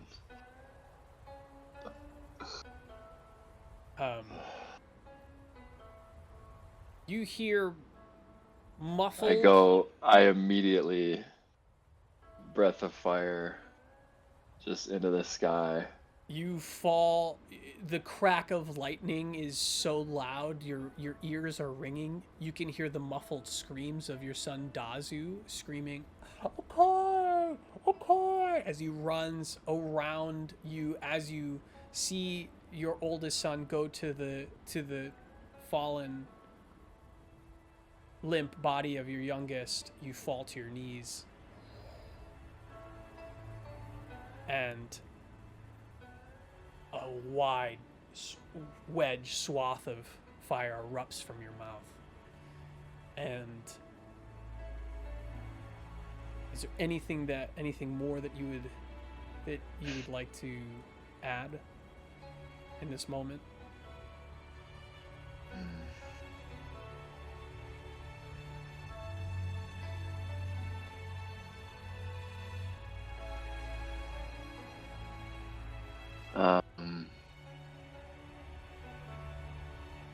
Not so much like an acting, but part of me wants to see, part of me in my head sees like, we just see a brief scene of them having, they're seated at a, small little diner type table, and they're having 2 mochi, and there's just one that's just left. Damn. Yeah, I'll say I'd say I think with that idea we see you after your moment of unspeakable heartbreak and rage carry your son down the hill, and I think that moment of you and Dazu, I'm gonna say your wife as well, I think this happens, that moment with the mochi happens like the day of the ceremony of burial for Akai. And we get this picture of the 3 of you in the window of the diner, the 4th mochi, there at an empty seat. We're just gonna float away from that. You see this kind of soft red hue come over the scene, and the red gets deeper and deeper and deeper, kind of overwhelms everything, and then you come back. Your eyes see you awaken very shortly after Lee, and both you and Lee see this multicolored dragon Technicolor show happen above you.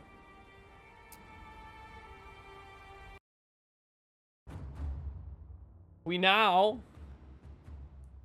come back. Let me give y'all a second. Whew. Let me give me a second. We now come back to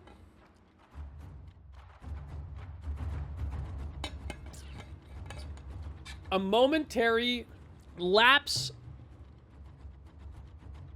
and a momentary eye contact that happens between Ursa and your friend Kaisuke.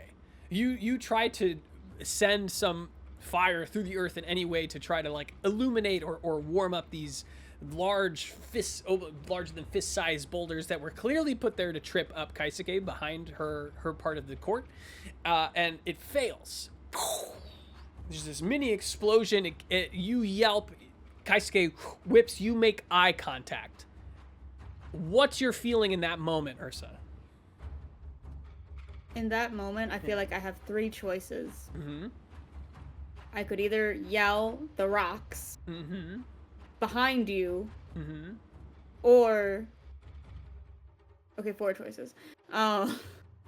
Search for an elder to redirect their attention, and then flame redirection, which I don't think it's legal for me to intervene in the fight, but I've already drawn attention to myself, so it is highly dishonorable. I will say your interruption, Kaisuke noticed because she noticed your voice, but a lot of people are still like, this isn't a quiet event, right? The Agni Kai is like it's like a sports event, so it's not. People around you noticed. Kaisuke noticed for sure because she recognized your scream, but it's not like you've garnered enough attention that you would be like in trouble. So did Sakura notice? No, Sakura did not notice. Sakura is laser focused on Kaisuke. So in that moment, what do you do? What do you say? If any, I can. I mean, is it okay if I talk to her, or you just... can do whatever. Yeah, you can yell at her. Yeah, sure. You can do whatever you want. In this moment of eye I contact. yell behind you, the rocks. As you make eye contact, you yell behind you, the rocks. You see Kaisuke's eyes dart and get hit. She gets hit with another fire blast. And so she lands on her back. And you see like her head is in between two of the rocks, and you see her make eye contact with like these two rocks and notice that they're like burgeoning up from underneath the sand. She's now aware of these rocks, and you see before that happens like Sakura like jumping, leaning like huge fireball, and the last second Kaisuke is able to like dodge out of the way and dodge that blast. I want you to roll with creativity for me.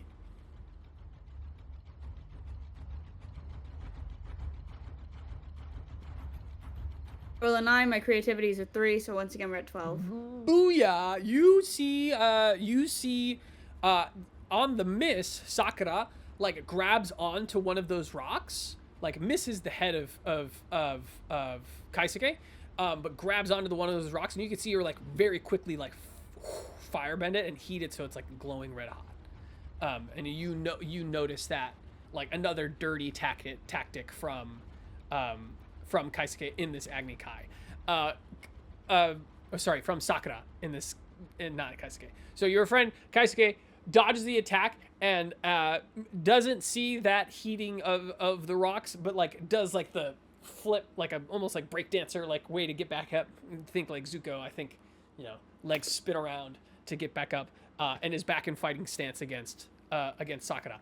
They go back into another flurry of attacks, and Kaisuke very, very quickly like in between her fingers like has these like flame daggers, like so it looks like she has this like fan of flame daggers, and she's wielding them with both of her hands like as both a defense and like sending them back as an offense. So you see these like flame daggers in between her fingers and these like very, very precise like flame projectiles, pew, pew, pew.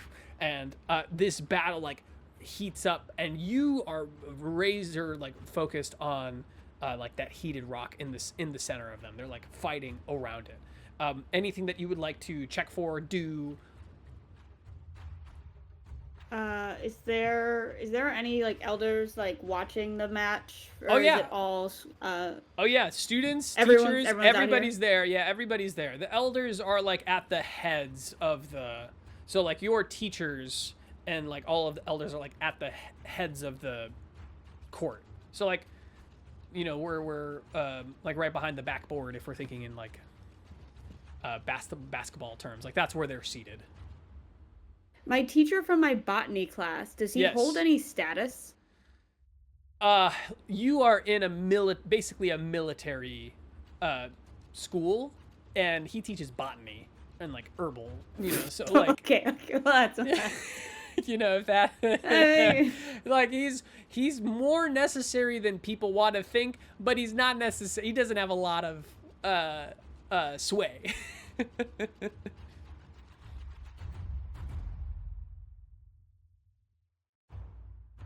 Can I roll to assess the situation? Who I can notify about? You bet. Yeah, roll with creativity. 100%. Or wait, what did my? Oh yeah, I saw the other dirty tactic with my other roll. Yep. Okay. I rolled an 8, 9, 10, 11. With Oh my god, +3 you're just killing. So creativity. you want to know who you can kind of go to, or like Yeah. You How close am I? Who can I go to? Yeah, you see Headmistress to your left. You're like in the middle of your section. So if you make your way to like the end of the second and to the left side, you see like Headmistress Long is there. She's like the highest person. She's the head of the school that you could talk to. Can I start? I'd like to start making my way over that way. Yeah. Swiftly. And silently. Okay, to do it swiftly and silently, I want you to roll with focus, just to see kind of how much time it takes.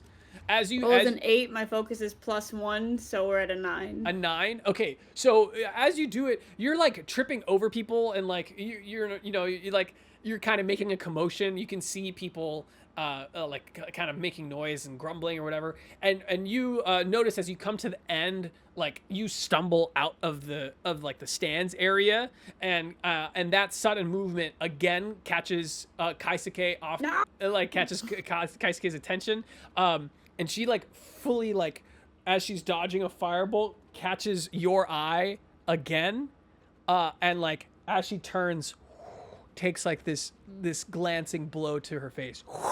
Oh, and she like spins, and you can kind of see like this very deep red fire burn like across her cheek, and you hear Sakura like, oh, and I thought you couldn't get any uglier. And you start to make your way to the back, like to the headmistress.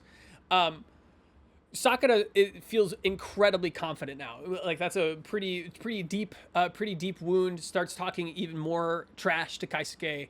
You make your way to the headmistress. What do you say?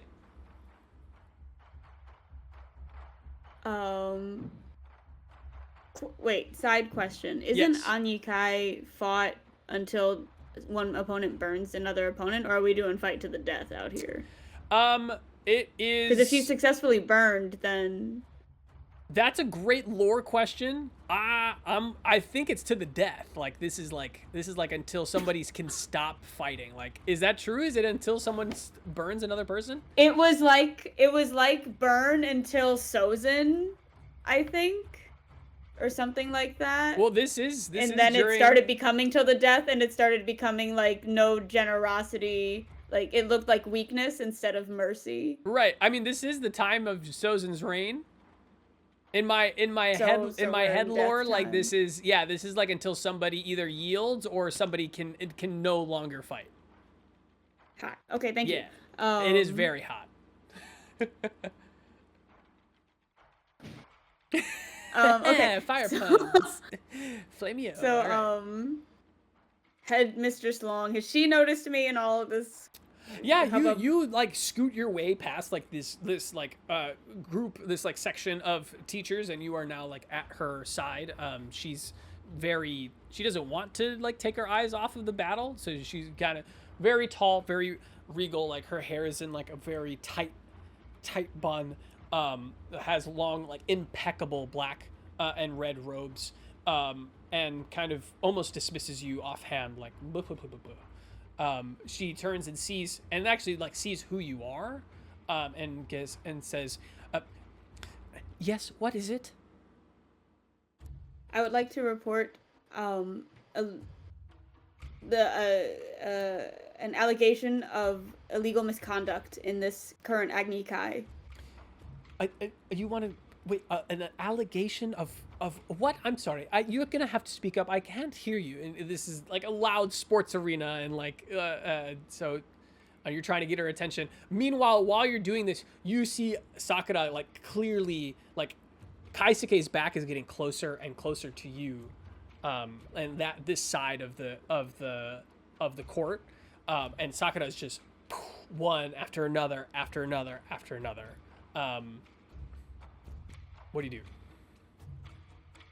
Sakura has compromised the integrity of this match. There are large rocks on Kaisuke's side, as well as she's heating up her elements illegally. As you're saying this, the headmistress like turns after hearing like Sakura's name and like illegally. The headmistress's head turns to you and says, "Whatever are you talking about?" And as her head is turned, like the Sakura kicks up the heated rock and kicks it at Kaisuke.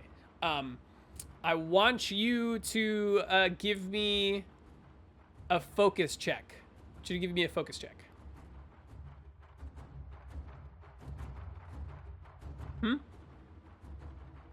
I can't hear you. Do I roll? Yeah. Sorry. Yeah. Roll with focus. Okay. 3. My focus is +1. It's 4. It's 3 focus, +1 is 4. So, so you go, you tell the headmistress something illegal has happened. This is blah blah blah blah blah blah. She turns and says, what are you talking about? As you're saying this, Sakura in the background, pummeling Kaisuke with these fire blows, gets her to the edge, like lifts up with her foot and like sends this flaming, like almost not molten, but like this flaming rock with like this pure kick. Kaisuke dodges it. It goes into the stands, hits you in the side of the head, knocks you out. The last thing that you hear is like the roar of a crowd, and then you go unconscious. Your vision starts to glow blue. Blue overtakes you, and you wake up. You are now all back up and conscious. First Lee, then Daoku, and then Ursa. In this Technicolor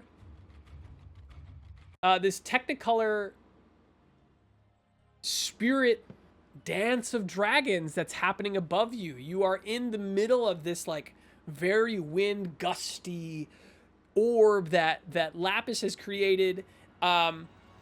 Song still has this water dragon just kind of laying around you, like protecting you. And this is you wake up to essentially like a spiritual light show. What's your response as you all awaken moments after each other and come into this wrenched from these like very emotional scenes and some memories, and some of them your memories, some of them memories of dragons? What do you do? Is anyone else emotionally scarred? Yeah, that was a lot. I think Daku just has like a single tear when he wakes up. Ursa just grabs a fistful of the rocks and stays down. Lapis and Song, you both see that your companions have like awoken. Lapis, you're still kind of maintaining the air sphere. Song, you're maintaining the dragon. What are you see them awake? I guess so with like, so I kind of see, or I kind of more like hear that they're awake. Yeah. As I'm still maintaining, like I hear their little like chattering behind me, but I was kind of taken off guard by the faces of Chondro and then my dad, and then at my mom, and I see her face, like my airbending kind of just like shudders and I actually lose focus, and the air dome just kind of comes down. Yeah, the air dome comes down. As the air dome comes down, you actually are able to steal a glance, and you see rising from the bodies of your now conscious like companions, like the green dragon lifts out of Lee, the blue dragon lifts out of Ursa, the red dragon lifts out of Daoku, and you can see that the three of them start like this weaving pattern as if they're like braiding together.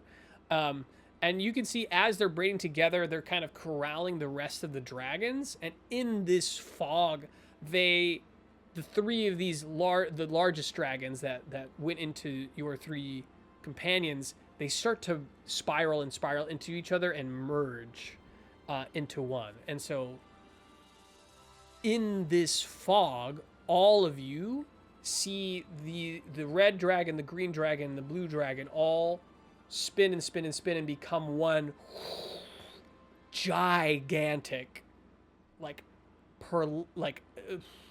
the word I want to use? This like effervescent crystal white, iridescent crystal white dragon. And it's like this combination, and all of the other smaller rainbow dragons are now like in the fog, like circling this one. It's sort of like they've given their okay on you. You no longer feel like they're gonna mess with you. They feel like they've seen into deep parts of yourself, and now this giant white crystal dragon stands over you and says and speaks to you.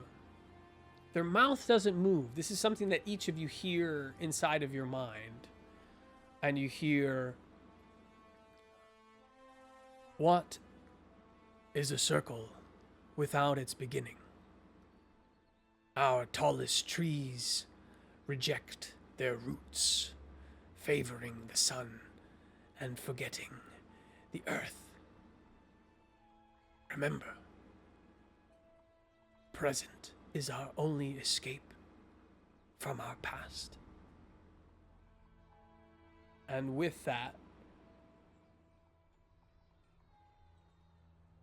each of the dragons fly around each of you, in between the three of you, and the five of you.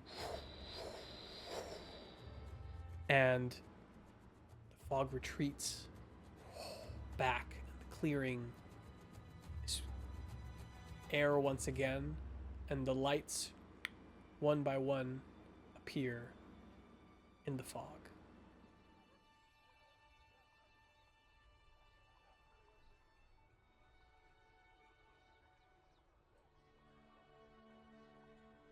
I'd like to shift my balance toward humility, if that's yeah, if that's cool. Your balance shifts towards humility, 100%.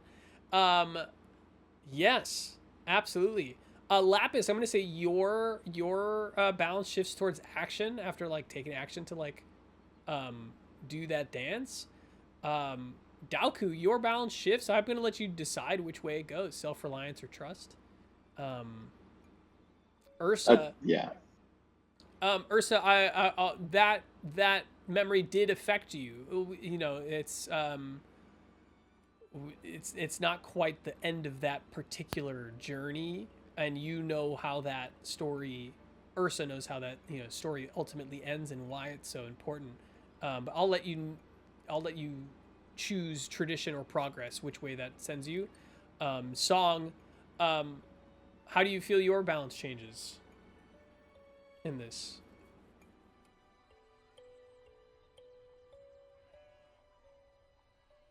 I don't think my balance shifted after the silver stuff went in my eyes. No, I don't think it did. No, it should have. I think it'll shift towards community. Yeah, absolutely. Away from excellence. Absolutely. I'm gonna. So this you are now still in the nest, and I'll leave you all to kind of share or not share what your experiences were, and kind of finding your way forward from this moment. This nest. There were countless dragons here that lived in this lake. And I had seen a vision given to me by that green dragon. The Fire Nation had come in and had begun to poison the lake with that oily tar substance. And eventually it killed them, it weakened them enough so that the Fire Nation could come in and take or kill any of the dragons and their eggs. I noticed that in particular there was a coalition of soldiers in black armor, and they had an insignia of the blue flame. Unfortunately, there were also archers from the same school of study that I had studied in, and earthbender soldiers. It would seem that there was a coordinated effort to take this part of the land. The Ursa, upon hearing this from Lee, you know that you are part of the Dragon Battalion. Now there's several divisions of the Dragon Battalion, and the black armor is one is a division that went on missions that you never went on. You weren't part of that division, but you know, depending on the time, you do know somebody who is in that division and who would wear black armor with a blue flame sigil.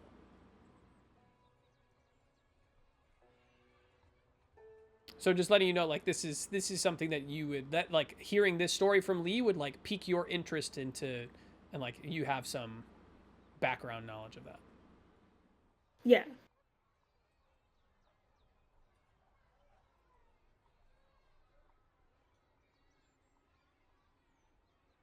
Also, I might have made a promise to the spirit that if I saw any of these soldiers in black armor, I would hunt them down and provide justice to them.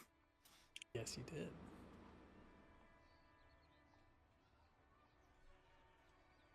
I think Song wasn't gonna mention that she also knew the black or the blue flame black uniform thing, but hearing Lee say that he like made a vow to take them down, she mentions like I saw that in my memory, and I think they killed my parents and everyone in my village.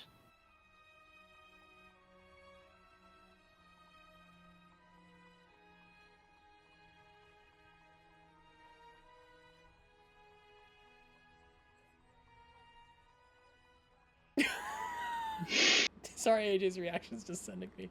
Apologies.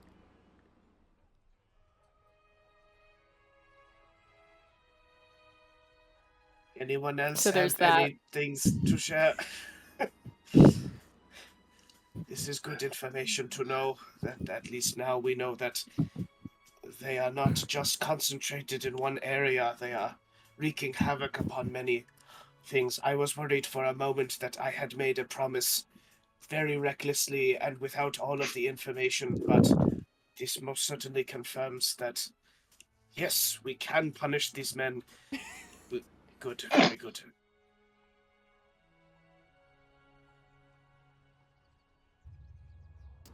How much detail do you go into in describing the men that you did see, Song and Lee? All of it, just like as much as he can remember. Awesome. Ursa and Song, how much do you say? I think she just says the thing that they killed my parents and everyone in my village, and then she feels bad for making it awkward, and so she just says also there was a guy with black hair and a white stripe, and he seemed to be in charge. Did that guy show up in the vision at all? In your vision? Ursa, I want you to roll with creativity.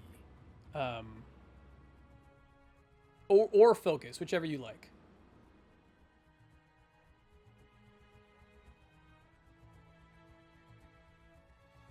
I rolled a 10 with creativity. It's a 13. Okay, I'm gonna message you something over Discord, and I'm gonna let you decide whether or not you share with the group.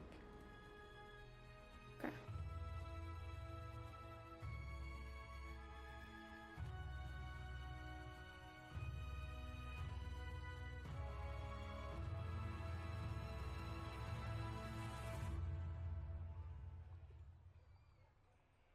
Daoku, I noticed that you had a bit of a tear running down your face. Are you all right? Yeah, I was just taken back to the last time I saw my son. So I had to relive that, and that was tough.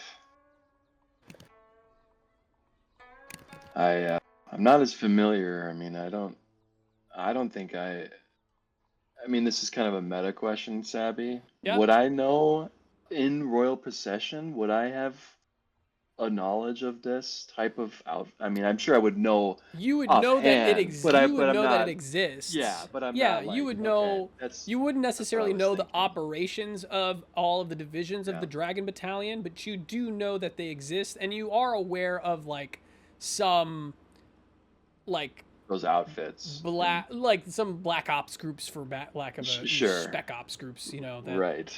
Okay. So yeah, I was just gonna say, because I was gonna just add to Lee. I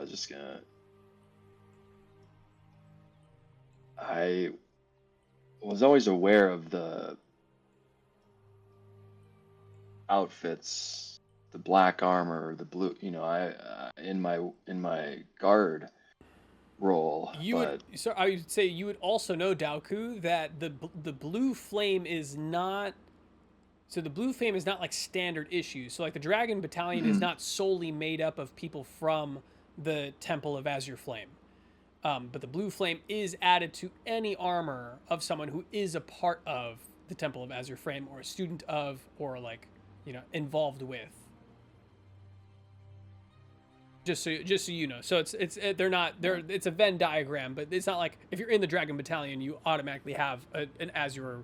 It's a more selective embellishment on the armor. Gotcha. It is also an embellishment that all of you have noticed on Ursa's armor.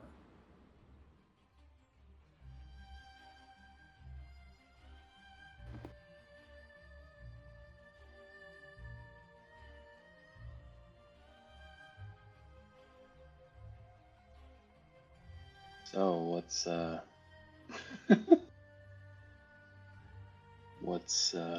going on with Blue Flame then,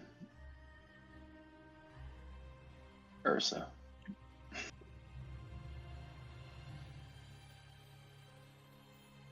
Okay, seems everyone has had an experience with people I know well. And I suppose there's nothing I can say to make up for what you all have lost. And there's nothing I can do to change it. I've been trying on this journey with you all to use my bending to help others. But every time I just get knocked out or put someone else in harm's way. And maybe it's because I'm fighting my true nature. Maybe we're just meant to destroy. Maybe I'm not meant to heal. And I don't know what to do with that. I'm tired of feeling sorry all the time.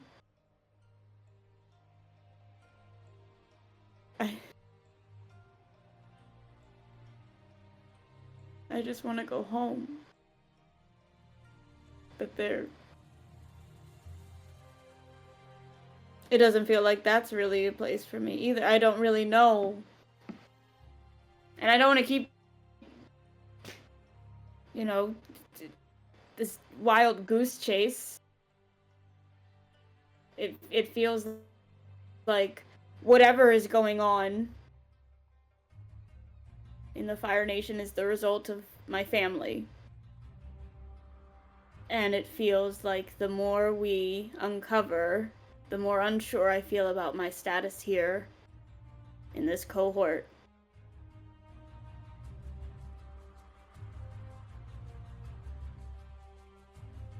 And I know that I'm noble. I know that I'm privileged.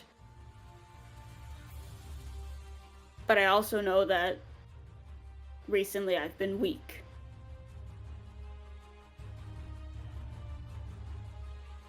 As No matter, oh, sorry, go no ahead. matter what you. Oh no, I was say no matter what. I'm always by your side, Ursa. So. But I didn't ask for it.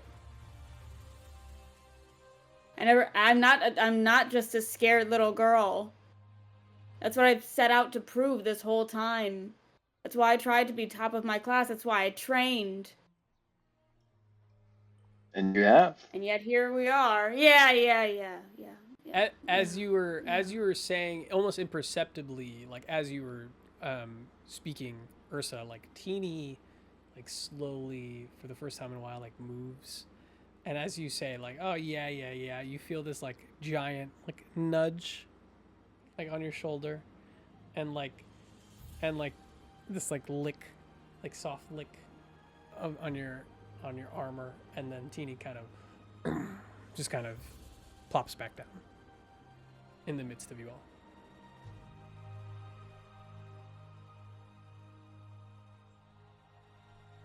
Thanks, Teeny. I needed that. Okay. I don't know what's gone on in your past. I don't know what things you've done or not done. But if I can say anything about my past, I am not my parents. And I have a chosen family, ones that I've found and surrounded myself with to support myself. And I help them. So when you're ready to tell us more. But you're welcome in my book.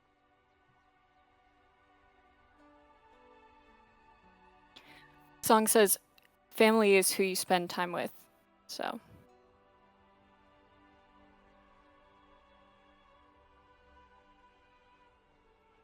Yeah, but I can't say that I'm detached from my family that killed everyone you love. Who you saw in your vision was Elder Long. Essentially, what would be considered a grandfather of mine, but it's more ancestral than that, more in title.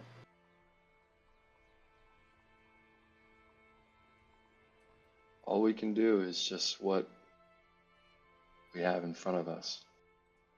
All we can do is respond and make actions. And I'm sure I'm not the only one here that, from what from what I've seen, you've shown your true self. Helping us, Yeah, but helping each other,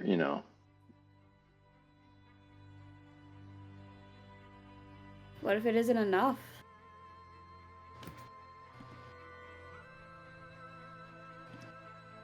That is not for you to decide, unfortunately. All we can do with our experiences, with our gifts, with our burdens, all we can do is decide what we are going to do to move forward with them.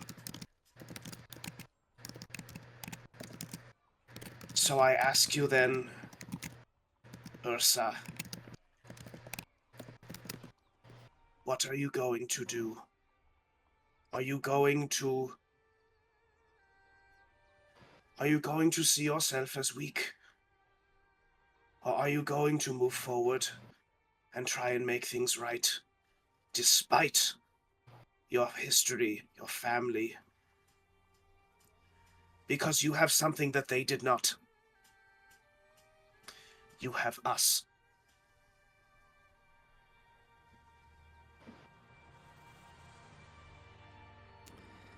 You begin to hear something that you haven't heard in quite a long time now, coming from the saddle of Teeny.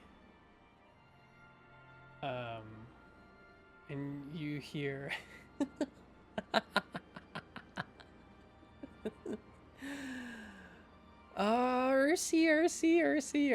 Ursi.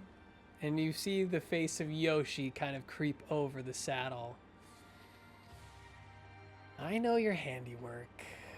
You healed my leg. And if anybody wants to give like a focus, roll with focus, you can, just to kind of get some insight on good old Yoshi here.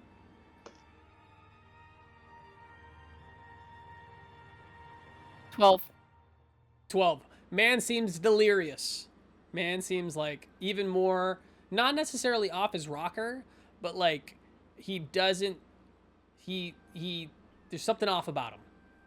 Like and you don't know if it's necessarily in a bad way or a good way, but something's changed in terms of like his demeanor coming out of his, you might pin it to a loss of blood. You might pin it to the flickering eyes, maybe something he saw while he was unconscious. You don't know, but there's something off about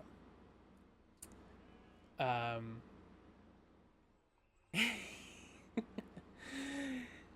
Family. Oh, Ursi. Do you love your family? Huh? Do ya? Do ya? He kind of looks at all ya. Do ya? Huh?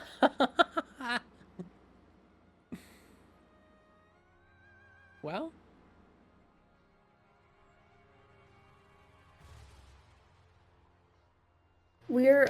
Question, are we still in like this? You're still in the nest. Yeah, you're still in the nest. Yeah.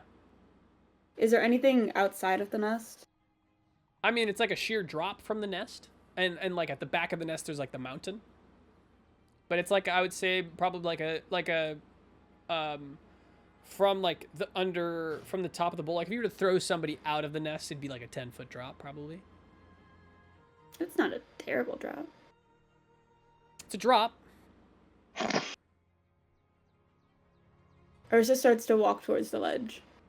You start to walk towards the ledge? Yeah. Oh, where are you going?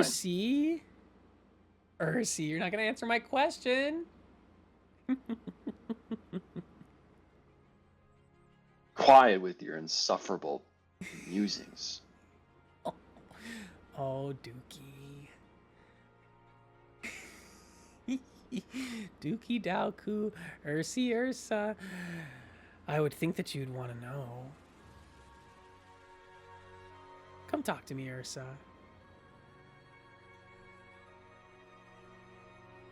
I get to the edge. Don't you want to know who tried to kill you? I extend my hand. Hmm.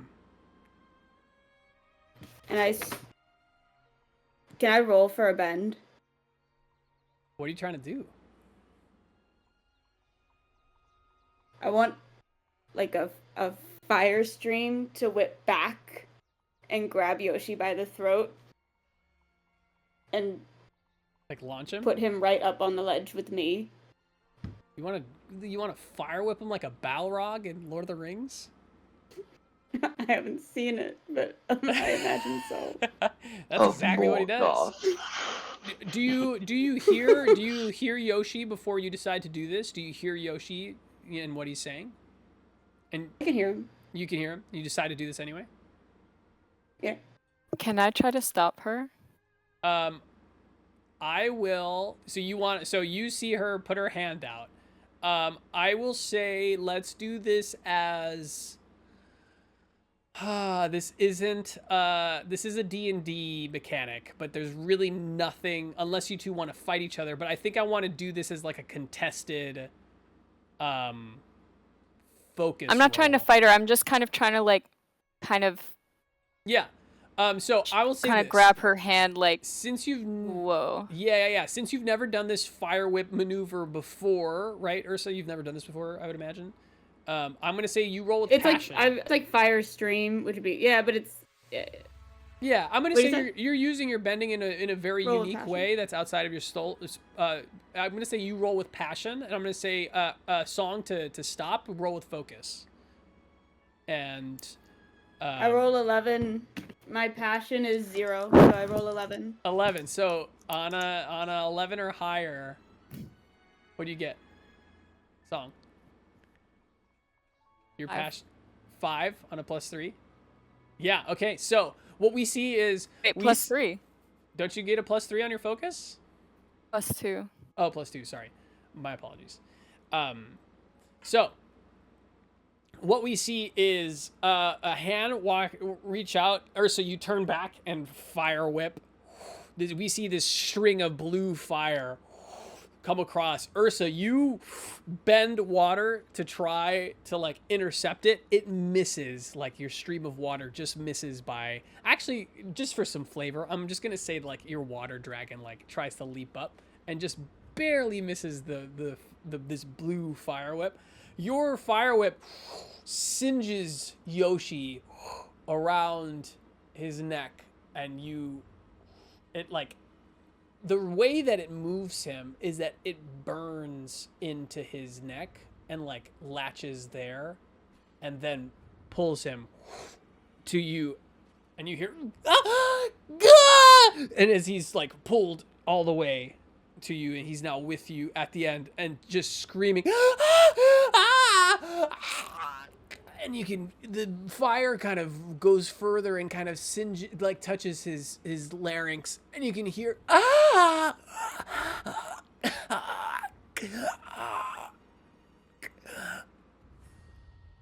and he's with you at the end of at the edge in agony of the edge of the nest.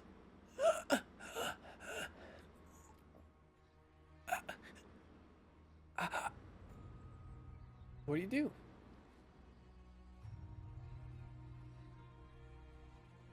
I look Yoshi in the eyes, because we're level, Yeah. eye to eye.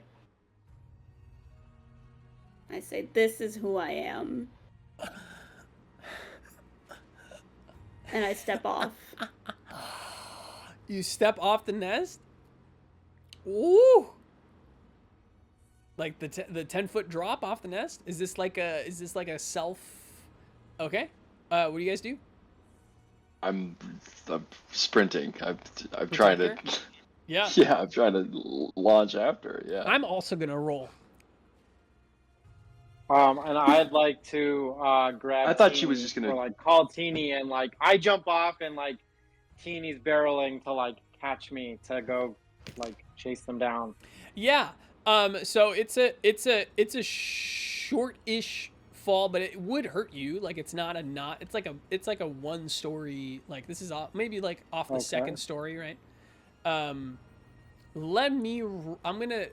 are no rolls for NPCs, but I am gonna roll for Yoshi in this moment because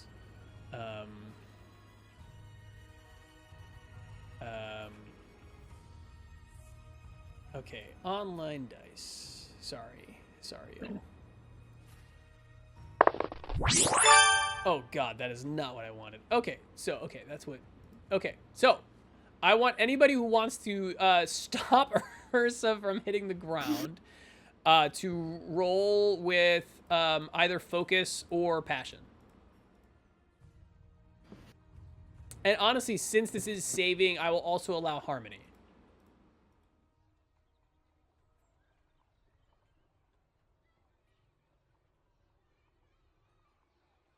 That's a 10. So 10? Yeah. 8. 8? No offense, but mine's a 9, but I'm going for Yoshi. You're going for Yoshi to save Yoshi or to... Yeah. Like Yeah. my intention is to like go and like save Yoshi. Yeah. Beautiful. Song, what are you doing here? Is Yoshi gonna fall? Also? I don't think so. Ursa, you're not... Did you push him off? And you? Or... He's attached to I'm taking the us fire both whip. down. oh, Yeah, you're he's both attached to- going down. Oh, yeah. I didn't know that. Okay, so yeah, okay, sounds good. Yeah, Yoshi did not roll well, so he did not. Okay, so your 9 Lapis goes for Yoshi. The other 2, these are all like I got a 12 to save Yoshi. awesome. So okay. Holy moly, this is so dramatic.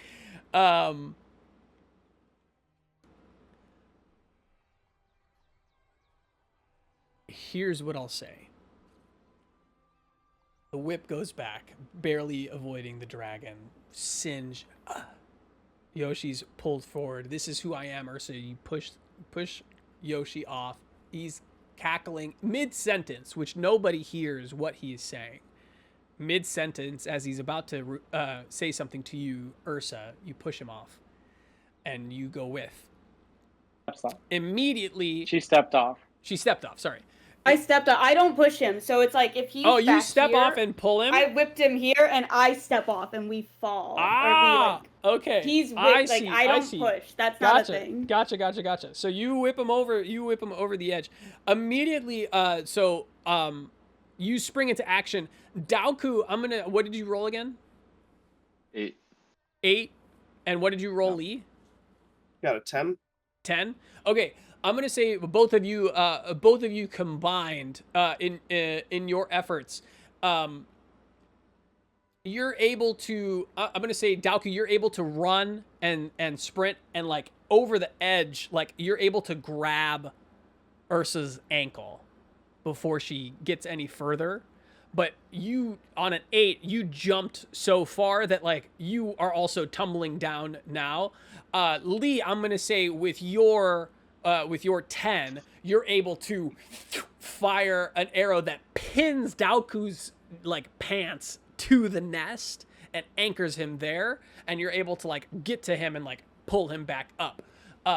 Song and Lee, on both of yours, I'm gonna say Lapis, sorry, Song and Lapis, you're able to like airbend immediately and get over the nest. And how would you like to save him? You both are able to save Yoshi. What do you think that looks like as he's like flung forward off the nest? I'll let the two of you, since you rolled so high, I'll let the two of you let me know like how would you save Yoshi in this situation? Because you both rolled above like 10, right? So yeah, take it away, folks.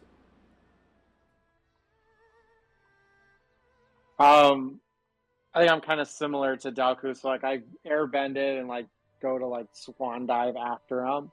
I don't know how, Song, you want to help me kind of like.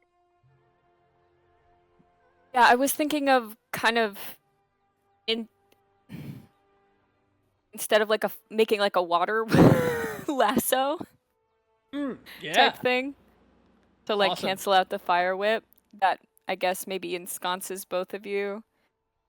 Or just him, and then you kind of airbend him down. I don't know. I love that. Yeah. So do you still have the dragon? Unless that got taken out. Oh, okay. I forgot about the dragon. Okay, the dragon. Yeah, the dragon just kind of like airbend, goes underneath and catches off the ledge and grab and like hold on to him. Yes. And then do you want the dragon to come and like pick us up? Oh, I love that. that Yes. happens. Yeah. You like, that absolutely happens. You airbend off. You like spin through the air. You grab him and like you flip underneath him so that you would take the brunt of the landing. You don't hit the ground. You are like glided to safety on the back of the water dragon. And I'm gonna say like the water dragon even like it brings you back up, to the nest. And so the 6 of you and Teeny are back on the nest. Yoshi is scarred physically and emotionally. His eyes have this kind of 1,000-yard stare to him. His focus is trying to make eye contact with you, Ursa. And he looks like about a few seconds away from like passing out from his injuries. Do you meet his eyes? Yes. Ursa. Or I guess also, what do you guys all say unexpected... to, you know, I'll leave this space for you all to also react and talk, I guess, because wow, oof. Lee's gonna take that burn cream that he got from other Lee, and he's gonna start like putting it on Yoshi. He's gonna say that. Well, you got that not from the other Lee. You got. Not from other. Other Lee offered it to me. Yes. I got it from somebody else. Yeah. Let me actually find the name of that guy. Sorry. The burn cream that I got from somebody. I'm gonna start Jushu putting from it on. Jushu. Yeah, the from your Jushu. friend, the custodian. Yeah. He's gonna start putting it on Yoshi's neck.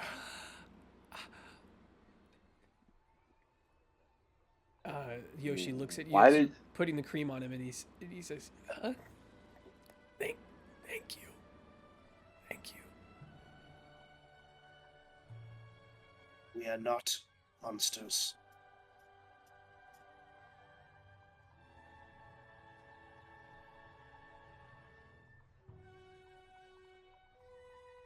Ursa? Why did you also jump up? What were you doing?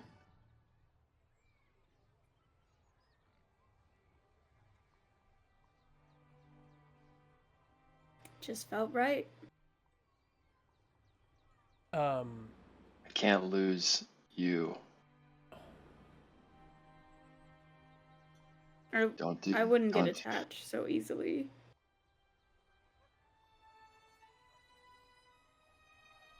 You're more than just my duty at this point. Don't do that again. Ursa, your balance after this shifts 2 spots toward tradition.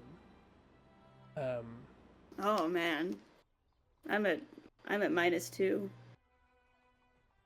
Tradition.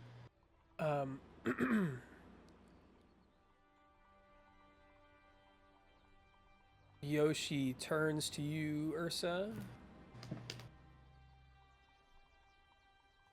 with his eyes barely able to stay open.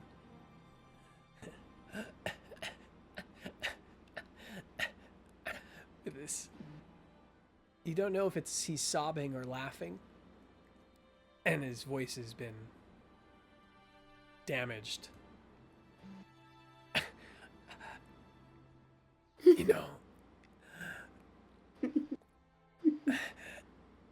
You know why? You know why they wanted to kill you? Why? Why your brother wanted to kill you? It's because he thought you couldn't do something like this.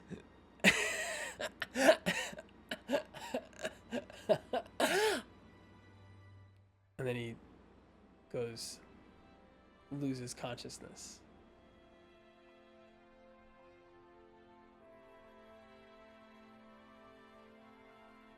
And that is where... Oh no, that's not where we're gonna end. Song, what's up?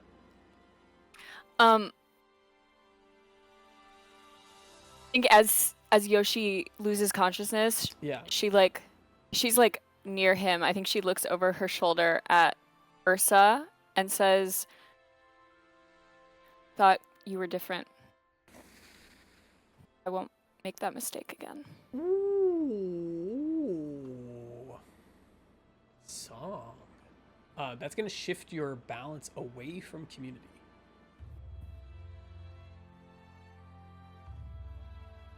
And with that, we're going to end the first half of our season, Book 1, Family of the Legend of Azure Winds. Woo! Woo! Woo! Whoa, what an episode. Holy moly. Okay. God damn. God damn. Indeed. I love role-playing. Holy shit. That went in a direction I did not expect, and I loved it. Great. Okay, so let's go through growth questions. Oh god. So let me just read these out for you, the common ones, and then you all can read your own. If I can find them.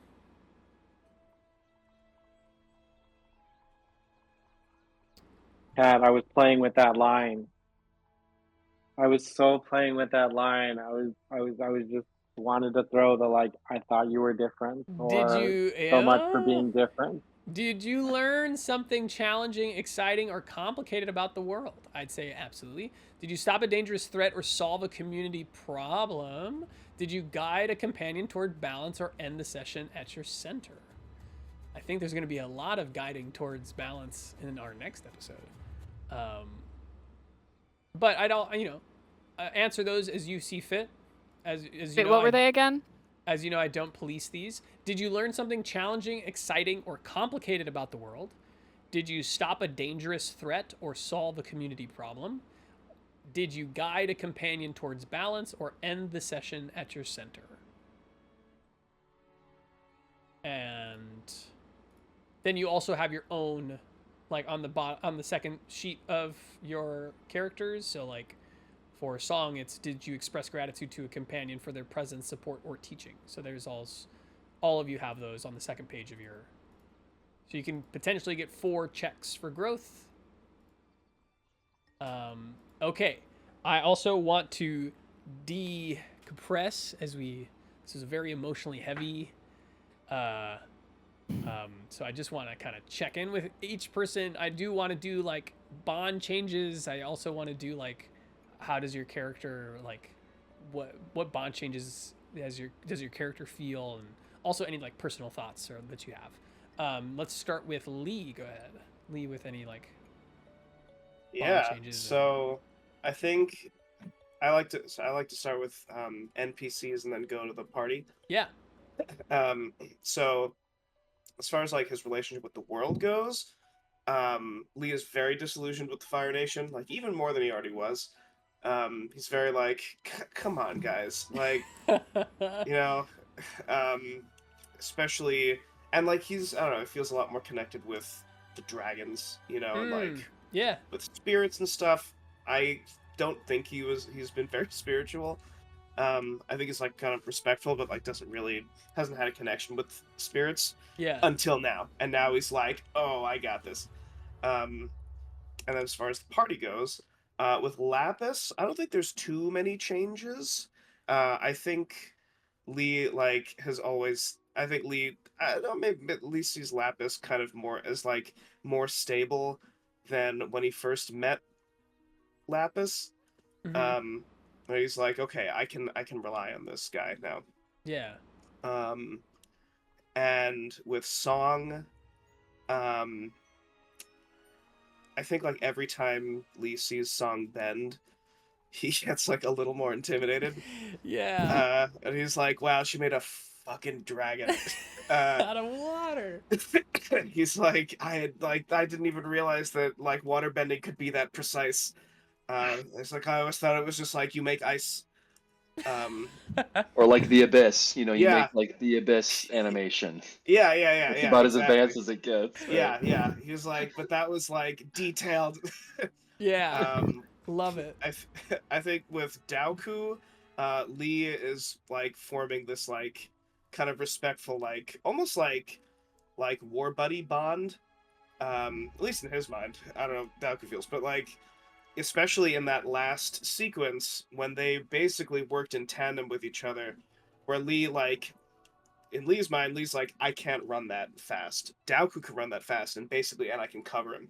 And that's kind of like what he's, like they kind of cover each other's weaknesses. Yeah. And then with Ursa, Lee is like, oh God, oh we can't have another Yoshi. We just can't do it. We can't do it.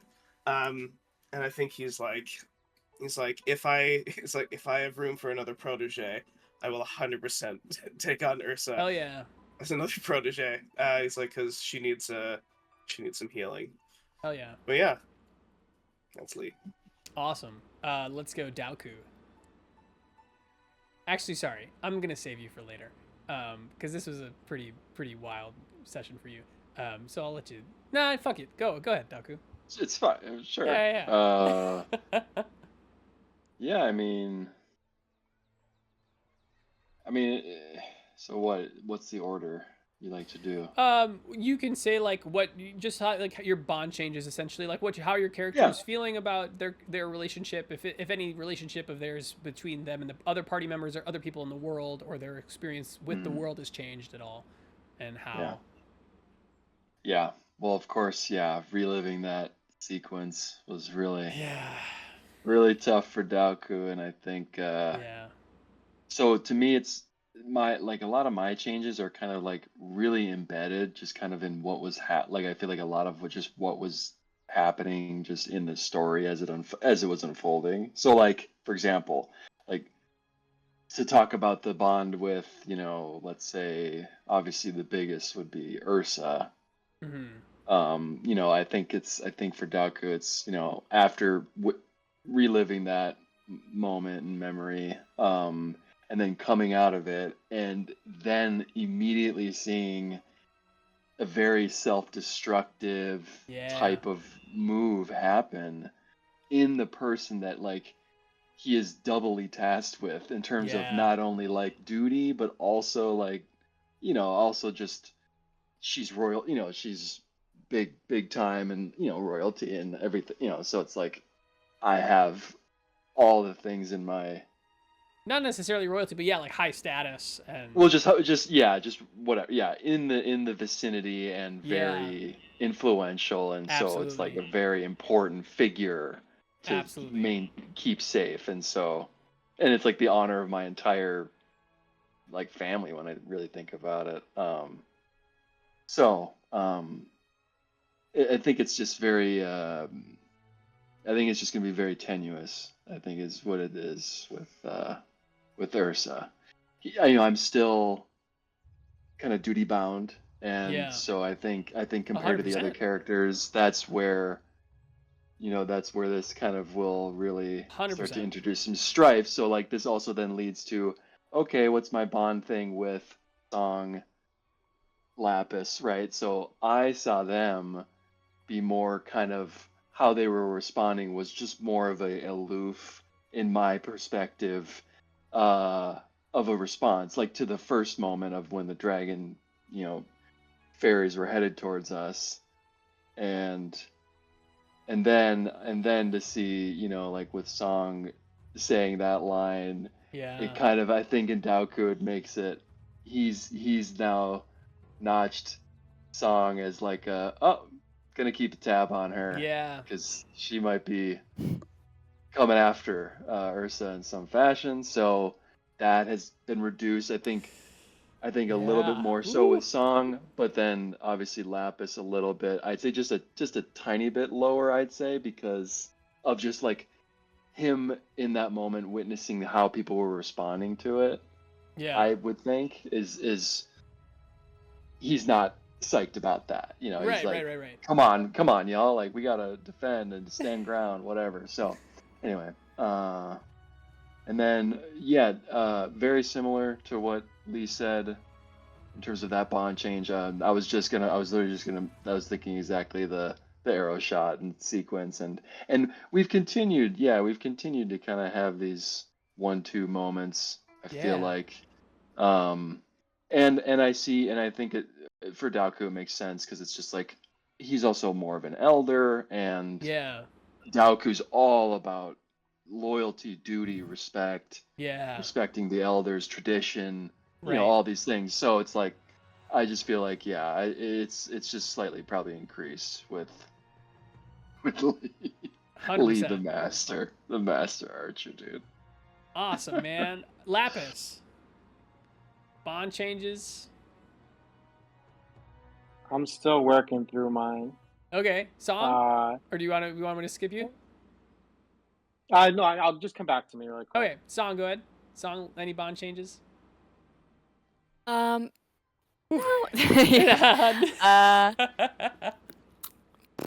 I think she feels a little more connected with, I'm going to say significantly more connected with Lapis, being kind of like the only two people left awake and like fending off these dragons, kind of, and also being the only two people to rescue Yoshi. And kind of the teamwork in 100%. That. I think she was always kind of neutral towards It's so interesting. I'm Daoku. so sorry to interrupt you, but it's also like you two are the only people that are not from the Fire Nation. Also, I hate Yoshi. Yeah. I hate that guy. That's both characters. That's both talking with that. That's Cat. And I just always remember Cat like, God, I just Yoshi. I hate him. I hate that dude. Totally. Yeah. I think she doesn't know kind of how to feel about Daoku because she kind of now is feeling very wary about anybody from the Fire Nation, but he seems kind of okay, so that kind of doesn't fit in her mold in her mind, so she kind of doesn't know what to do with that. I think she's a little I guess feeling betrayed that Lee went to rescue Ursa over Yoshi. She doesn't really want to think about that. I think she feels like heartbroken because she had been kind of vulnerable with Ursa and they talked about being friends, and then she had this memory of kind of Fire Nation killing her parents and destroying her entire village, and then she was like, oh, but Ursa's not like that. And then I think she saw the callous cruelty in Ursa that she had seen from the people who attacked her village, and I think she kind of can't unsee it. And I think she just feels stupid for it's like, I can't believe that I thought that maybe this this person would be different. Obviously, this is just a Fire Nation thing, and I need to just remember that and not get hurt again. Damn. Also, I mean, I feel like he was literally an injured prisoner who's clearly mentally unwell, and that kind of felt cruel. Because it's like she's like, I fucking hate Yoshi too, so I get it. Sorry, I keep. No, you're totally no. Sorry. I did not mean to interrupt you. I apologize. Please feel free to say more if you have more to say. Ursa. I'm trying to get better at letting there be space for y'all to talk and not interrupting all the goddamn time, but clearly I have more work to do. Ursa, go ahead. Any bond changes? Yeah. Oh. So my bond changes have been wrecked with everyone. Ursa's feeling very lost, very angry, very sad. Going into detail with bond changes. For Lapis, I imagine that trust has been severed because of what happened between Yoshi and I. Mm-hmm. With Song, I feel awful because of everyone. She was the only one that was my friend. With Daoku, after learning about what happened, or just that he lost his son. I don't know if you shared that, but I guess you. He said it. Oh, he did? Oh, sorry. He said, I saw the last time I saw my son. My bad. I couldn't tell if we interpreted that as he misses him, oh, I haven't seen him in so long, or It's. I felt like I clocked it. Yeah. I think if you know Daoku, you sense. understood that. I was like, sense. I don't know if Song knows what that means. 100%. Sure. Sorry, I'm not trying to So. Oh, it's fine. Badger me. I'm sorry. No. But no, I don't want him to experience great loss again on account of me. With Lee, I find Ursa finds him very sanctimonious. And so it's always kind of either been a neutral or low bond. Yoshi, I hate that he still gets the last word, even after what I've done. What does Ursa feel about what Yoshi said at the end? That kind of reveal. I am surprised with that information. Essentially was tired of feeling helpless, like in the flashback. Yeah. And I finally took action, and those hit. when I sought to hurt the innocent. Not innocent. But yeah, I don't know if Yoshi's in a way. innocent, you know, in a way. Yeah. But you know, is very like, what do you want me to do? It's in my blood. It's the color of my veins. So Ursa's not like a 10 on mental health right now either. Yeah. Yeah. I mean, I think it's a really tough, I feel like it's really tough, like, to hear people that, like, raised you and that you grew up with, like, are responsible, like, directly responsible for so much, like, pain and suffering in the people that you also are becoming close with. And then also to find out at the end of, like, revealed by somebody who you hate and, like, tried to kill, to be like, oh yeah, this like show of cruelty that you just showed me is, like, something that your brother thought you were incapable of, and then decided that that was reason enough to assassinate you, or attempt to assassinate you. And so, like, yeah, Ursa's going through it. Ursa's definitely going through it. Yeah. Lapis, round us off. All right. So I think the most positive would be an increased bonding with Song. Just kind of, we just had a lot of our things just kind of melded together the entire time. So like the green dragon, like coming around my airbending and then twirling with her dragon. Yeah. The two of us left to be awake, and we're like both like not really necessarily protected, but like we were the ones that were like kind of standing over each other. So it was a very just like, I'm very like harmonious bond. And then the both of us going to save Yoshi. Yeah. As it went off. And as I mentioned before, like I had that same thought of like saying that line of like, well, I thought you were different. So kind of like hearing her say that, I'm just like, same time. Yeah, hearing her say that as a character was just kind of like, yeah, that kind of that clicks. So I'm feeling a lot closer to Song. I think if anyone can help me like bring harmony to the group, she'll be relying on her a lot more. With Lee, I'm a little timid and nervous around him at first because of his, when he comes out of it, he had this like vigilante justice, and I'm just like, like just this wide sweep of like, any black suited person is going to die, and I will hunt them down, and I hope that you make that your mission too. And he's just like, okay. So that guy got him a little, but then I was a little more like when he helped like heal Yoshi's neck, I was just like, okay, like, cool, thanks for doing that, you're great. With Daoku kind of relating to loss and mistake, that he like shared over the fire when we shared our stories and everything like that. So I hearing him, he like had a revisit of that. Kind of just feeling a little more closer to him and just being like, yeah, mistakes happen and they have bad consequences. And so kind of having that role. Ursa,